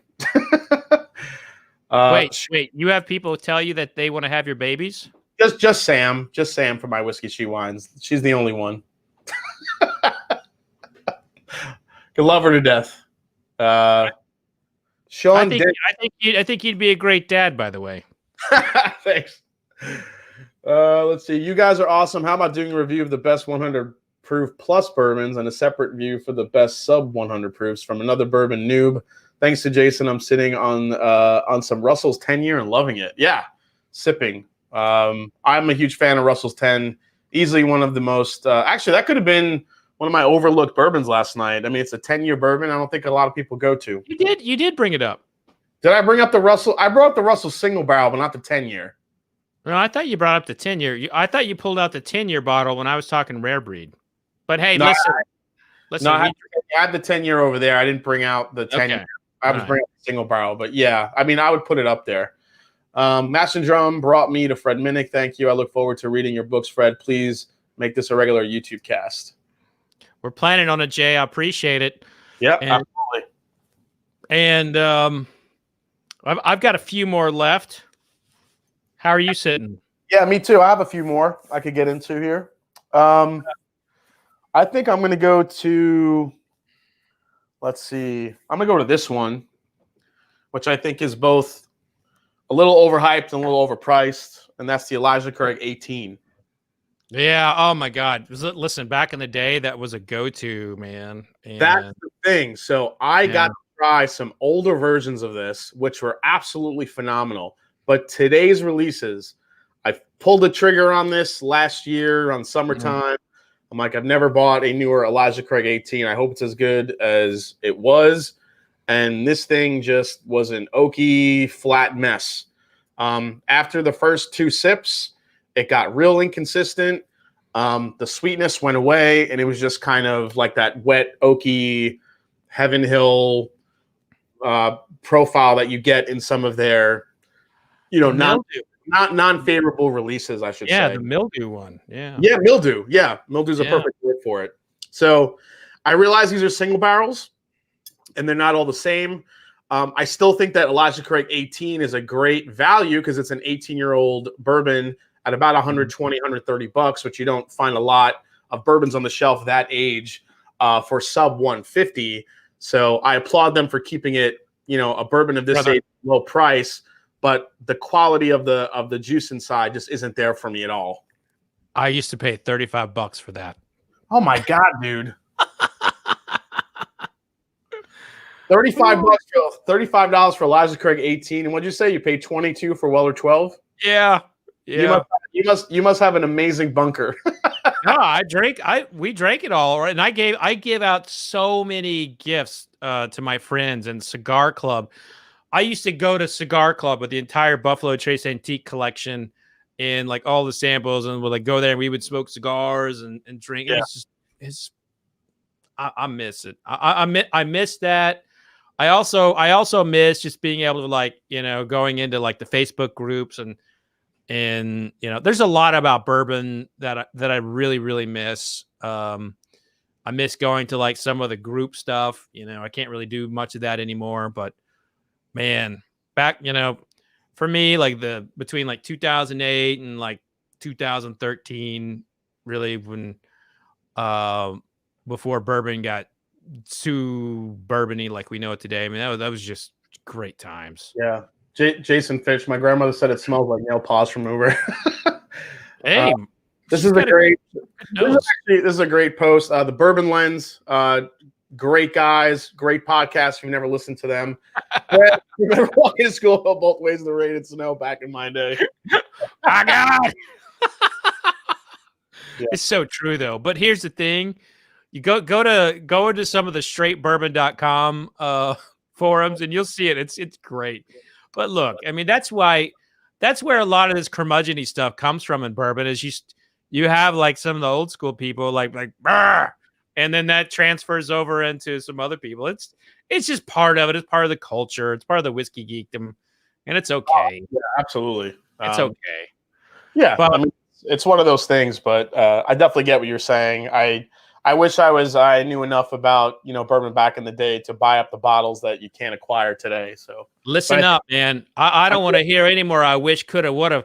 You are on fire. You are on fire. Whatever you've done to get yourself here, I'm glad you're here, brother, because you've been crushing it. And if you've only been doing this for 3-4 years, then Lord knows what's going to happen when you've been doing it for 10, 15 years. So yeah, well, I'm hoping, man. It's great. It's and dude, by the way, we have about 780 in the chat. Woo!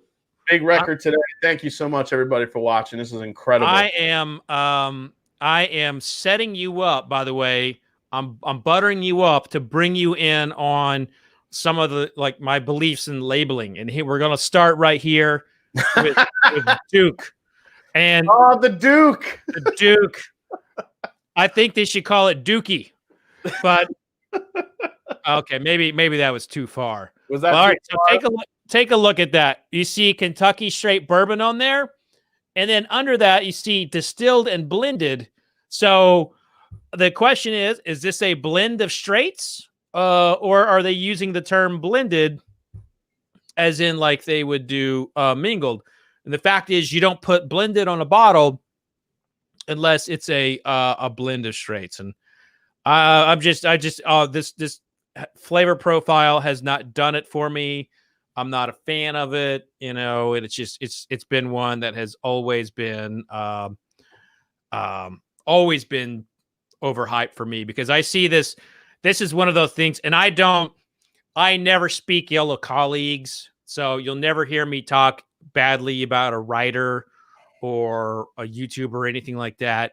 Mm-hmm. But there are certain websites that have that basically will have these lists, and I know exactly where they got the idea to have 5 bourbons you must buy. is because those same PR people were reaching out to me to try and get me to write about it. When, I mean, I get so much, and it's like, you can't, and there's people out there who don't, and they get excited, they get a bottle, and so it makes a list. So this right here had incredible PR people behind it, and it's just not good. Where are they getting the actual whiskey for the Dookie? So this is it's got Owensboro on it, so it's got a connection. So they're saying Duke Spirits, Owensboro, Kentucky. So okay, that would mean they're partnering with Terra Essentia, or now Green River, which Green River can also be a broker. They've also got a bottling lines there. But to be honest with you, I don't really know. But they could be getting them from any number of sources. Jason Finch, thanks for the super chat. Hey Jason, I'm south of Dayton. You have any meet and greets for 2021? Seems like it would be a good time we could bring. Go to Century Bar. Do a gig at Century Bar, buddy. That place is awesome. I was planning on doing a couple meetups in 20. I had one planned in Kentucky, at the Sidebar, downtown Louisville, right off of Whiskey Row there. But COVID kind of killed that. So I'm planning on something hopefully this year, with maybe possibly Chattanooga, because I love that stuff, and having maybe a possible meetup there. So there is some stuff in the works for 2021, but really we have to see how this whole COVID thing plays out as we get closer to the summer. So, but I am hoping, man. I'm definitely hoping. Yeah. So many things taken away from us from COVID. So many things taken away. Let's see here. All right, my next one. Where am I going to go here? All right, so this one is primarily, this is a price issue for me. Not saying the whiskey's bad or the bourbon is bad, but it's more of a pricing issue. And that's these Willet Purple Tops. Oh. These to me, I mean, I've had some of these Purple Tops that are absolutely unfucking real. But I mean, they're charging retail for some of these, north of $1,000. Even the 4, 5, and 6 year ones are, $250, $300, $400. To me, I just wish they made the pricing a little bit more accessible from Willet. I realize when you go there, it screams like, only fucking walk in here if you got deep pockets. Basically, It's a beautiful distillery. Experience is amazing. But these Purple Top bourbons to me are just like, you see one in a store, you see one at the gift shop, and you're kind of cringing walking up to it because you don't know what the age and you don't know what that price tag is going to be. And I just wish, as good as this bourbon is, I just wish it was more accessible to the average bourbon drinker. That's my beef. Yeah, I don't know. The sad part of that one is, if that's kind of they have priced their stuff accurately to what like the real market demands, because they ain't got no problem selling it. I think we can agree on that, right? Absolutely. Nobody's turning down a Purple Top bourbon. And so you're looking at like that is a pure secondary preventative measure. It was the same thing that Whistle Pig did, and Dave Pickerel would talk about that. It's like, I price it so it never goes on the secondary market, and I think that sometimes is a shallow way at looking at it, because and this is where, like, we get all mad at Buffalo Trace, but they still in their hearts believe that some guy who has a plumbing business, who's been standing in line for 10 hours, is going to win the lottery and he's going to get the chance to buy a Pappy 23-year-old for $400 or $329, whatever it is. Yep. They still in their hearts, they actually really do believe that. They believe that, and that's what they want, and they can't control. And that's why, their reaction is to try to shut down the secondary market, to work with Facebook to shut that down, to report people. That's their reaction to the real market data that's out there. Whereas Will, it's like, all right, fine, you're gonna pay $600 for it. And that's what we'll charge for it in the gift shop. Exactly. So. Willett has embraced the secondary pricing, and to almost their brilliancy, they've been right. People are still buying the shit at $600 to $1,000 and even higher to get an ultra aged Willett Purple Top.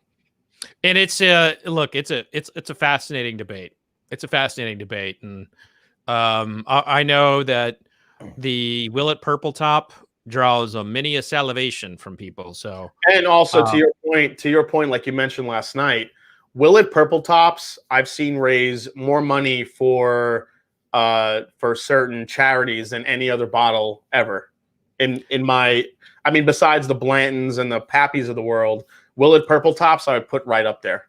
Yeah, this is such a deep, fascinating conversation. I'm really glad you put that on there so we can have a little bit of it. Yep.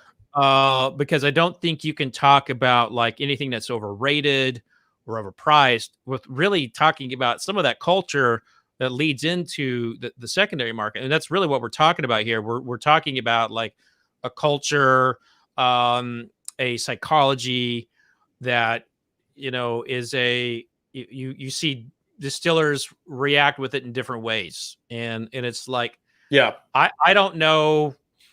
I feel like Buffalo Trace does the right job in some ways and then drops the ball on the others.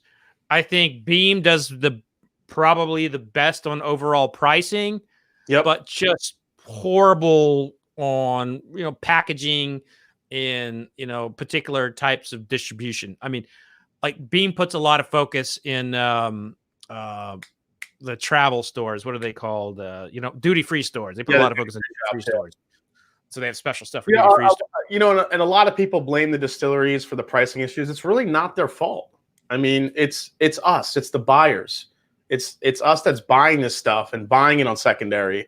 We're the ones that that retailers are paying attention to. They know exactly what people are buying bourbon for. I mean, even today, I've already been seeing an uptick in the Knob Creek single barrel store picks.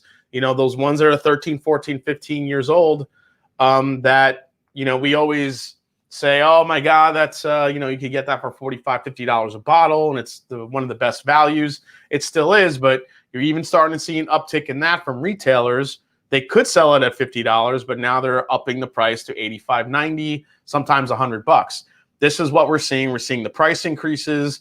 It's mirroring what's happening on the secondary market because people are paying a lot of money for sought after whiskeys and bourbons. It's just the reality. Yep. Well, speaking of paying too much money, there's a lot of people who will go down this next one, and this is kind of a blanket one. And I am a dusty hunter. I love older whiskeys, but there is a really crazy, stupid overhypeness just in general for like medicinal whiskey. And I have bought so many medicinal whiskeys that are just some of the most asinine, disgusting things I've ever tasted. So I am going to put it out there. Well, I love it for the historical purposes. Well, I love talking about it, breaking it out, and giving like a lecture on it and showing it to people. And I think they're great museum pieces. I feel like the majority of the medicinal whiskey that's on the market right now in some kind of auction is typically overhyped. Now, I will go and I do certify bottles for auction houses and help charities with it. And I hope they all raise a lot of money, but I'm not always going to be bidding on them. Now, if it's pre-prohibition or post-prohibition, I'm in. But prohibition, when they were doing the medicinal whiskey, if it hasn't sold yet, that's telling you something about the whiskey. Just remember that when you're bidding on a medicinal whiskey from the prohibition time frame. Actually, I almost forgot. I have a quick question before we get into our last few bottles here for our overrated bourbons. What is your favorite Irish whiskey, and what is your favorite Scotch? I know you're very known for bourbon, but I'm wondering on the Scotch side of things and on the Irish whiskey side of things, Is there something out there, or even, you know, Indian whiskey, Japanese whiskey? Is there something outside of the realm of bourbon that you know and love? Well, I thank you for asking that. Like, I definitely I'm all over the place with other spirits. My passion for after bourbon, when I'm cheating on bourbon, it's usually with rum. I wrote a rum book. I love rum. I think rum is a big hot mess, but as an industry, but I love it. Mm-hmm. But when you look at the other whiskey styles, Redbreast for me in Middleton, you know, Redbreast, you know, 15, 21-year-old. I've got the 27-year-old in here somewhere. You know, there's not a better, more consistent whiskey in the world, in my opinion, than Redbreast. I Mm-hmm. love Redbreast. Redbreast, 12 cask strength. Money all day long. And actually Teeling has some amazing single cask 14-year-old expressions that are out there. It's obviously from the Cooley distillery. Yeah, some of the peated stuff, and Teeling's great, and I love those. I love that family. I've spent some time with them. Yep. I also feel like Bushmills is one that gets overlooked, but they do a really good like single malt, and I'm a big fan of Bushmills. And Steve A says the Redbreast 27 is right next to the Maker's cask strength behind you. Oh, why? Thank you. I see it. Thank you, sir. Yep. And Scotch, there's really so many, but if you're going to twist my arm, Glenkitchy, one of the greatest tastes I've ever had in my life was a 1964 Lafroig. Oh, do you like the peated stuff? I love the peated stuff when it's done right. You know, sometimes it's over peated. I'm a big fan. I do like Lagavulin, Oban's great. Yeah, I mean, Dalmore's one where when I was writing Whiskey Women, I found like a really important woman in Dalmore's history, and they sent me a bunch of rare stuff, and so that one's always going to be kind of in my head as something that's great. But for me, I'm going Bunnahabhain 18, 12. I love the Octomores. Nice. You know, for peated expressions, Tamdu batch proof, really good. I love the older where are they? The Glengoynes. Just great stuff. Let me see what else am I missing back there. You know, I think Ardbeg has a tendency to do some good stuff too, but Brook Lottie, I'm a huge fan of Brook Lottie, what they put out. So yeah, there's definitely some great stuff out there that I know and love. And for you all, for everyone who's a bourbon fan, go check out Kilhoman. Kilhoman has it has like a really beautiful profile. It's got some honey and some smoke there. Kilhoman is one that is about to surge in Scotch, and it's very appealing to the bourbon palate. So look for Kilhoman. Oh yeah, Cameron Lochner. Yeah, Glendronach. That was the one I couldn't think of. Glendronach is the other one. The 15-year, the 18-year. I mean, all that stuff. Yeah, Scotch on the Bayou's in the house tonight. Love Leanne. She has a great blog. Yes, I am a Laddie fanboy. I love Brook Lottie. I love what they do. And Talisker. That's one. Phil Giganti in the chat. That's one that I tried for the first time this year, and I hunted the Talisker 18. I love that bottle. It's just like sweet, salty goodness. Oh my God. I love that bottle. So at like events, I don't normally let myself go, but at a Whiskey Fest or Whiskey Live, or one of the whiskey events, I was just sitting at the Talisker booth with my friend Dave Sweet, and we were just kept drinking it. And I was just we looked at each other and was like, holy shit. Are you fucked up? Yeah. All right, let's go get a cheeseburger. So, you know, I mean, that's one of those where Talisker, man, it'll catch up on me because it's like, to me, it's like it hits all the great spots on my palate. And it's like it's like that perfect mix of sweet, smoky, salty. I love all of it. Yeah. It's so good. Fuck, now I want some Talisker, damn it. You know what? Well, do you have any Talisker in your room? Only bottle I have is at home, and it's the 10-year. Oh, okay. I was gonna say we can. Only bottle I have right now. Say we could pour some Talisker, finish off the night with it. I've got 3 more left. Okay. I think I have 2 more, so we're in a good spot. Okay. All right, so I'm gonna go with I know you have a turkey in a couple. I do. I got a turkey. I know you have a turkey in your chamber. I'm just wondering what that one's gonna be. Do you want me to bust it out? Yeah, bust it out, because if Rarebird's watching, I don't want him to fall asleep yet. I'm sorry. All right, all right, all right. I knew it was Long Branch. Look, man, I've tried. I've put it in blind tastings. And this is probably why Matthew McConaughey won't come on my show. But I got to be me, and I got to be honest. I think Long Branch is way overrated. Is it overrated, though? I feel like not a lot of people respect Long Branch. Well, even if one person does, it's overrated.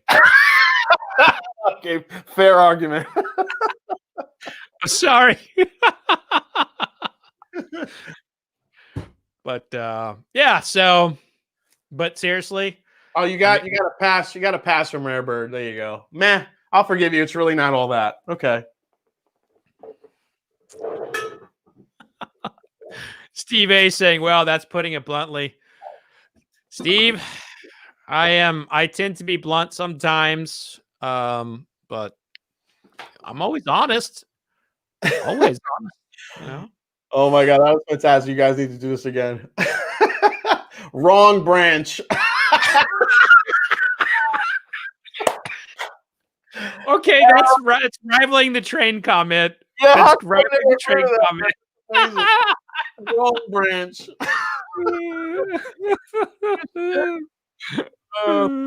That is fucking amazing tonight. You're killing me. Oh my God. Okay, so next one for me is a rye that I don't understand the love for it. When it comes here to Ohio, people buy it up like it's the second coming of Pappy, Van Stinkel or something like that. I don't get it. It's Sazerac rye. Pappy Van Stinkel? Yeah. Like what? I've heard of Old Slappy, but never a Pappy Van Stinkel. Pappy Van Stinkel. It's the bourbon you never knew you wanted. What? Why is Sazerac rye so universally loved? It's literally, if this was in a store next to the amount of ryes that are on the shelf today, this is probably one of the last ones I'm looking at.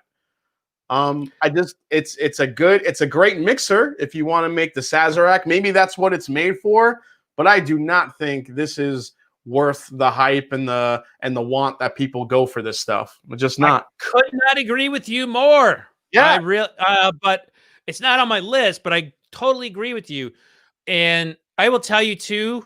This is one of my pet peeves when people call it baby Saz. I never correct them. I never say anything about it. But like, when people were coming up to me saying, "Hey, have you had baby Saz?" I was like, honestly, is there a new product out called Baby Saz or Baby Sax? I was like, what the fuck are they talking about? and I was like, oh, they're talking about the standard Sazerac rye. Why can't they just say the Sazerac rye? What do they call it Baby Saz for? But I get it. You got to come up with a nickname. But yeah, it's just one of those things. It came into Ohio recently, at least in my area, and people were buying it up like it was crap. I'm like, what is the love for that stuff? Is it just because it's Buffalo Trace? Do you equate it to the famous Sazerac rye, and you have to have it? I don't get it. I think, and here, this is a theory of mine. I think that the modern American rye palate is still being developed. Mm-hmm. Rye was basically dead and gone. 1989 hits, and you got maybe a couple bourbon distilleries making rye once a year, and it wasn't really being laid down a lot. And then all of a sudden, all the stuff happens at the former Seagram's distillery that forces them to start putting their blending rye that was used in Seagram 7 and other Canadian whiskeys, forces them to put that out on the open market for people to bottle. And suddenly you got Templeton, you got Redemption, you got Bullet Rye. You have all these ryes coming out, all from one fucking distillery, same flavor profile, 95% rye. And then you start seeing like these Kentucky distillers. Oh, well, we got rye. Well, look at this. Here's a rye here. Here's a rye there. And, suddenly we have all this confusion from a flavor perspective of what rye should taste like. And it's starting to get settled a little bit more now that we see like Dad's Hat coming on board. We're seeing all these distillers across the country making rye. There's so many rye. There's a lot coming out. If you're going for a sipper's rye, a sipping rye, not a mixing rye, what are you looking at on the shelf? For me, I got to say it's Pikesville. But before Pikesville, I'm grabbing Russell's Reserve 6-year-old every fucking day and on Tuesday, which is also a day. This was a bottle I was thinking about that I think I overlooked yesterday. The Russell's 6-year and the Russell's single barrel ryes, I think are probably some of the more overlooked ryes as well. I think both of them are great. The single barrel especially has, I know it's more expensive, but it just has a little bit extra layer of flavor than the 6-year does. With the 6-year, you can use that as a mixer. You could just sip it neat. It's fantastic. By the way, I've got a series coming out, the best ryes of the century so far. So that'll be coming out here pretty soon. All right, we just went over 800, new record. Whoop, whoop, whoop. Holy shit, 800 in the chat. This is crazy, guys. Thank you so much. Badass. Smash the like if you haven't yet. And Ben the Demon Hunter was $7.99. Huh? That's right. He was. Ben the Demon Hunter, making sure there are no demons up in here. I agree. Linux Cat, my buddy Donnie, says Old Overhaul 11-year was a huge disappointment for me. I agree. Was not a huge fan of that one, especially for the $70 price point. Old Forester Rye, another just amazing rye on the shelf that tastes older and a little bit more. It sips beyond its price point. Absolutely. It's absolutely fantastic, especially if you like just a hint of Bananas Foster. I love that. A little bit of banana. Yeah. Yep. So I'm going to go with the next one. And look, people, you can find this one. If you get it, taste it yourself, make up your own mind. Don't avoid this because I'm saying it, because there's not a lot of 10-year age stated bourbons on the shelf. But Corner Creek 10-year-old to me is one of the most disappointing bourbons I've had. And I want to keep liking it, and I keep throwing it in blind taste-offs. I love the people behind it. They're really nice people. And I just don't like it. It just doesn't do anything for me. I hear you, man. I've had some of that stuff, and I completely agree. It just didn't really do too much for me either. It was just, I don't know. I felt like it was missing some kind of component that I thought would have made it better. It might have been, I'm not sure if it was the finish or just the palate overall. It just was very flat and disappointing. Yeah, it was flat, lacked a little thing called flavor, and it just, wasn't there for me. Just wasn't there for me. All right, so my last one that I have, and I kind of feel bad bringing this out because we did talk about them last night, and I love 4 of them. It's the Michter's 10-year single barrel.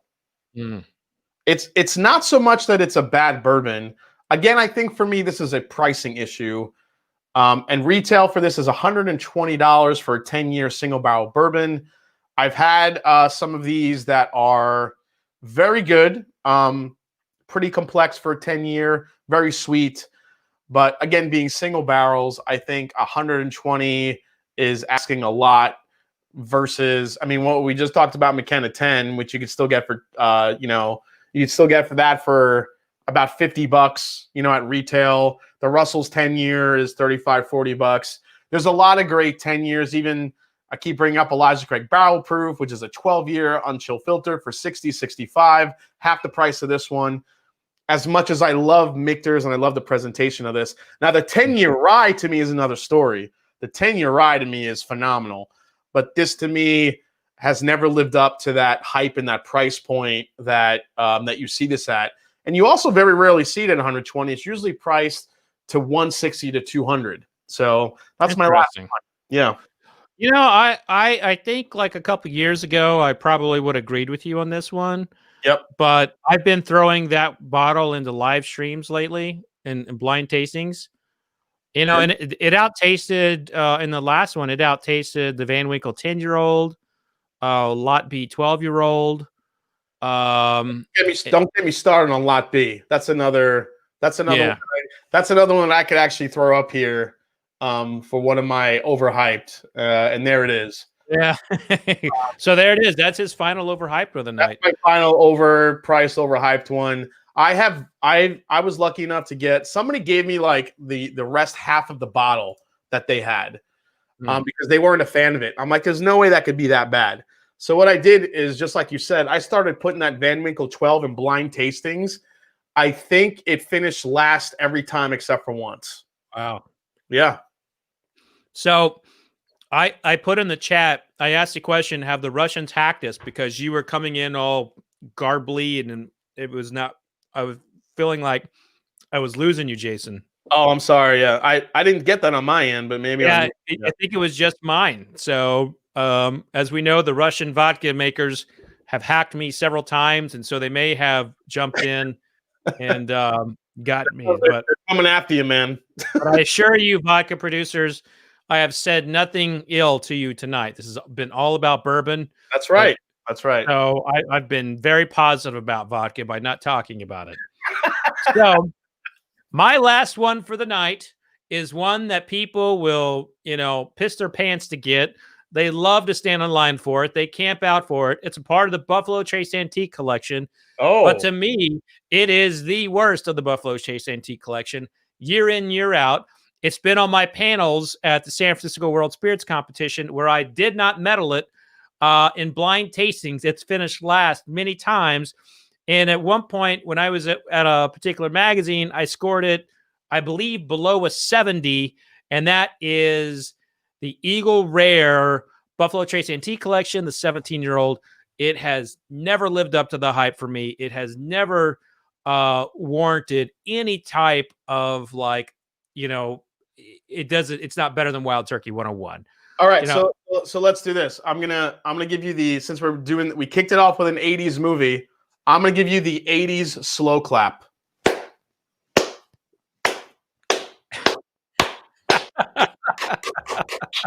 Because that was number one on my most disappointing bourbons of the year list. And we talked about it. It fell flat. I don't understand why people are paying $1,500 to $2,000 for that bourbon. It's completely nuts. I mean, and the thing is, it's year after year. Yeah. And here's the thing is, I don't actually think it has a following. I just think it's caught up in the whirlwind of the Buffalo Trace Antique Collection. Yeah, for sure. It's usually the most rare one in the collection. It's up there, but I'd say the 10-year-old's better. It's just. But again, like this is if that's your jam, we're not here to hate on you. This is not a judgment zone. This is just simply our opinions, and it is not meeting that. I said in my video, Eagle Rare 17 at retail is a great find, a great bourbon, a great value. But normally you can't find it for retail. And the people that pay thousands of dollars for it, just, I tell them all the time, I'm like, listen, I mean, Eagle Rare, if you're going to pay the money for a BTAC, you got to go George C. Stagg, William Lee Weller. From what I hear this year, the Thomas H. Handy was incredible. Didn't get to taste that one, but yeah, I mean, those are the ones I want. I want, the full proof, the full experience from Buffalo Trace. But I agree, the 17-year Eagle Rare just isn't nearly worth what the lore is about it. There's just, I know it's rare, hence Eagle Rare in it. This year's was actually 18 years old, or I should say last year's was 18 and a few months old. It wasn't 17 years old. So I think that added even more hype to it for 2020. Yeah. I tell you, when you do these competitions and you go back and you look at your notes and you look at what they are after you've tasted everything blind, Yeah. and it's never done, it's never done well. Never Yep. done well for me. I agree. I threw it in a couple blinds just to test it. And yeah, it has a very rich, incredible cherry note. At least the 2021 did. It was a little bit medicinal. I could totally pick it up. But yeah, it just didn't do well. I could see how a wild turkey product that's on the shelf and available could totally do that. So yeah, for sure. I think that's a good way to kind of end our overrated bourbon. I think we had a pretty solid list tonight. We had a great list, and I will have the summary on fredminnick.com tomorrow or by Friday. The summary from yesterday, the underrated ones, is on fredminnick.com right now. So I'm blogging about this as we're doing it, linking back to Mash and Drum. So if you all haven't hit that like button yet, do it right now. And yes, we went over 800 tonight in the chat, and another amazing night. Like I said, we're hoping Fred and I can do this more often, maybe once a month if we can. Trying to figure that out, but with all you guys' support and the amount of positive feedback we've been getting for the last 2 nights has been pretty incredible. And hopefully you guys, you learned a little bit. Obviously, between myself and Fred, we're always looking to help educate and just talk about bourbon in general. Also, a little bit of history. You learn something. So it's always a great time. What I'll do here is the last 5 minutes here. We'll open in 5 minutes. If anybody has any questions for myself or Fred, I'll let it go for 5 more minutes until we sign off. And I'm going to do a last pour of the night here. What are you pouring, Fred? You still on that William? Oh shit! Were we supposed to switch up? I mean, it doesn't matter to you, buddy. What do you think? All right. What do I got here?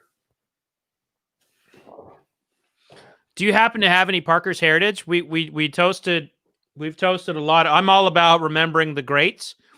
Do you have any Heaven Hill or Parker's Heritage? Yeah, I have the heavy char right next to me here. The 10-year.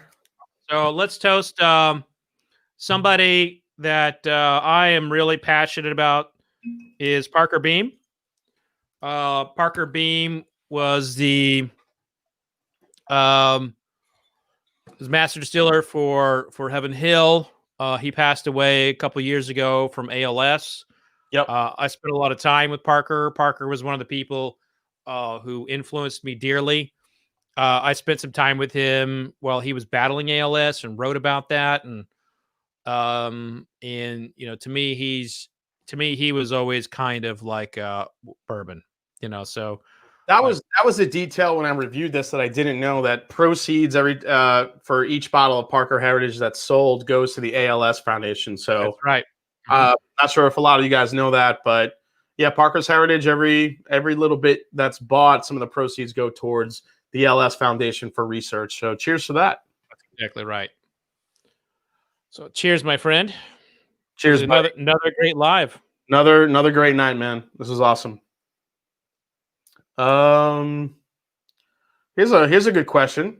Let's see here. Well, one, I wanted to highlight, can we expect a Whiskey 2 presence for Repeal Day Expo 2021? I think so. I'm going to be having some other events that I announce here, pretty soon. I'm working out the details, and Jason, I hope you'll be involved, and I hope we can do some cool stuff there. But I'm in the throes of developing things, and we're still trying to figure out what 2021 is going to be like. What's the pulse of things, and this was last year. I was supposed to be doing events with like Metallica and the Foo Fighters and Hall & Oates, and it just all that kind of stuff just kind of went to shit. Yeah. And now we kind of know we have a really good footing on like virtual events, and I somehow became a virtual event producer and so I'm trying to do more of that kind.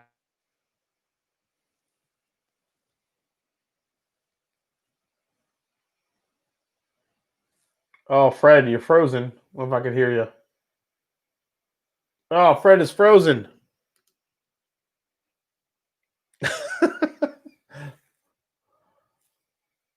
Yeah, we lost Fred, guys. I think it's his internet. Fred, if you can hear me, come back in. Oh, there we go. There we Now he's back. Okay. Russians are at work, folks. I was not about to talk about vodka. I heard that last vodka comment. They came. Donnie has a really nice comment. I want to thank Fred for all the extra stuff he did this year. It has been tough working from home since March, and he has helped me cope. So, Fred, comments like that should, for you, you were saying that you're not writing right now. It's kind of a bummer for you. Yeah. You are now a solidified, bona fide whiskey tuber. It's stuff like that that makes you want to keep creating content, because this was a tough year, and I think you joining a board on the Whiskey Tube, along with all these other channels that we know and love, Bourbon Junkies, Scott for My Bourbon Journey, Chad and Sarah. I could go down the laundry list of everybody. I think you being a part of that was a big deal, because you're whether you like it or not, you're an influential figure in the world of American whiskey, and I think it just helped, and people got to learn a little bit more. And your insider bourbon knowledge isn't really, no one else is going to have that. So we appreciate that. I appreciate that. And what I was saying before the Russian vodka hackers got me, was that last year I was just trying to survive, and YouTube and these things were kind of built to promote my events and not necessarily be a focus. And then I went from one day, I think it was in March, I went from doing all these events with the likes of Metallica, to losing 90% of my income, and the only revenue options I had left were my podcasts and YouTube. And so I had to really pivot, and I put a lot of effort, and half the time I didn't know what I was doing. Sometimes I wouldn't press the right button, and I'd be talking to a camera that wasn't on. There was just a lot of times like that. I mean, if you go back in the history of all the whiskey tubers, our first live streams, it was always a shit show. It happens. You hit the wrong button. You don't even know that you're live. Your audio doesn't work. Your camera's glitching. It's always something. It takes a little while to get that all right. Black Bourbon Family says, any advice when starting a channel? More than anything, get your audio right, get your camera right, make sure you have good lighting, good sound. Those are really the kind of the core things you need. But really, the most important thing is to be yourself and be honest. That's the best advice I can give you. Yeah, and I would say yes to that. And I think consistency is very important, but I also think it's very important. And this is, I was doing all my stuff, and I was working very hard to do it. And I think looking back, I wish I would have reached out and talked to Jason and Chad and Sarah before, instead of just, I kind of thought that I could keep going and going and going and then talk to them. But look, I realize now more than ever that this is really, the Whiskey Tube community is very important, as a whole. And I don't think I got that at first. I was just trying to survive. I was looking at it from what if my wife gets sick? I'm going to be the only income. And I was working 14, 16-hour days, whether it was whiskey, whether it was YouTube, or like a virtual tasting, or writing for Forbes or something. But I think, and Jason exemplifies this extremely well. This is a community. So if you're jumping in, reach out, and, there'll be another whiskey tuber who'll be more than happy to promote you. Like like Jason does all the Yeah, time. I mean, I love to have newer channels on and talk about their whiskey journey, why they want to start a channel. Thrasher was kind enough to put up a list: ADHD Whiskey, Bourbon Junkies, Destination Bourbon, Whiskey Central, iWhiskey She Wines, the Whiskey Vault, of course. We can't forget about Daniel and Rex, Bourbon Saints, Scotch Test Dummies, Scotch for Dummies. I mean, there's a list that has, there were guys doing this before I was ever doing this that built this that built the foundation of the whiskey tube community. And I always look to them as kind of the first to do it, and the guys that have from a grassroots standpoint just built this community up, and it's just grown. There's different pockets within the community that's amazing, that talk to each other. And anytime there is a chance to give back, for either someone in need or charity events, the whiskey community is there. And the best part is, no matter where you're from, what your background is, nobody gives a fuck. It's about the whiskey. It's about talking about it and just sitting back and having a good time. And that is the heartbeat of Whiskey Tube. And that's why we're part of it, Fred. Yeah, and I'll say, Jason, that I didn't know, I didn't know how to approach YouTube. I was a part of like a new network that was launching, so I was trying to do all these really nice productions at first, and then to put those up there, and they didn't really resonate. What resonated was when I was doing blind tastings and talking about whiskey, versus like a fancy production with a bunch of music and everything. And people were like, we want to know what you think. And then I would interview distillers, like, yeah, we don't really care about you interviewing distillers. We want to know, just want you to talk. And it took me a while, but also, man, my YouTube community, they saved me. They saved me. They gave me, like you mentioned, one of those kind comments earlier, and they pushed me through this is outside of my year in Iraq. This has been one of the hardest years of my life, because I lost everything. And I don't know if it will ever go back to what it was. Mm-hmm. But this community, I get emotional from time to time, but this community saved me. Yeah. And I've just admired what you've done and everything. And it's just been, people who kind of get in the Facebook groups and, poke fun at, YouTube. I'm like, you all don't have any idea how much knowledge, the likes of the Bourbon Junkies, it's Bourbon Night, Jason has. I mean, this is a community that there's a lot of work that goes into it, and you all actually do your homework. And it's true. There are a lot more channels popping up, and we should all support one another. And I know that may sound like I'm a little late to the game and saying something like that. But again, this last year was just about making sure that I could, support my family. And I didn't think as much about collaborations as I am this year. But, for me this year, collaboration is going to be a big part of 2021. Yeah, and I'm looking forward to watching you collaborate with other channels, and and us together more as well. So it's just nothing but up here, buddy. So definitely indeed. So with I think that's it. Yeah, I go off on tangents sometimes. So no, I get it. But yeah, I mean, yeah, it's Bourbon Night, and we have some new channels like Shelf Turds and wait, there's a channel called Shelf Turds. Yeah, they're amazing.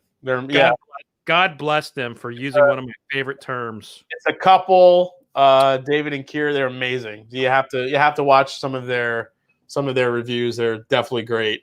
But yeah, I mean, I think the last two nights have been amazing. There's nothing really else to say about the support of the chat.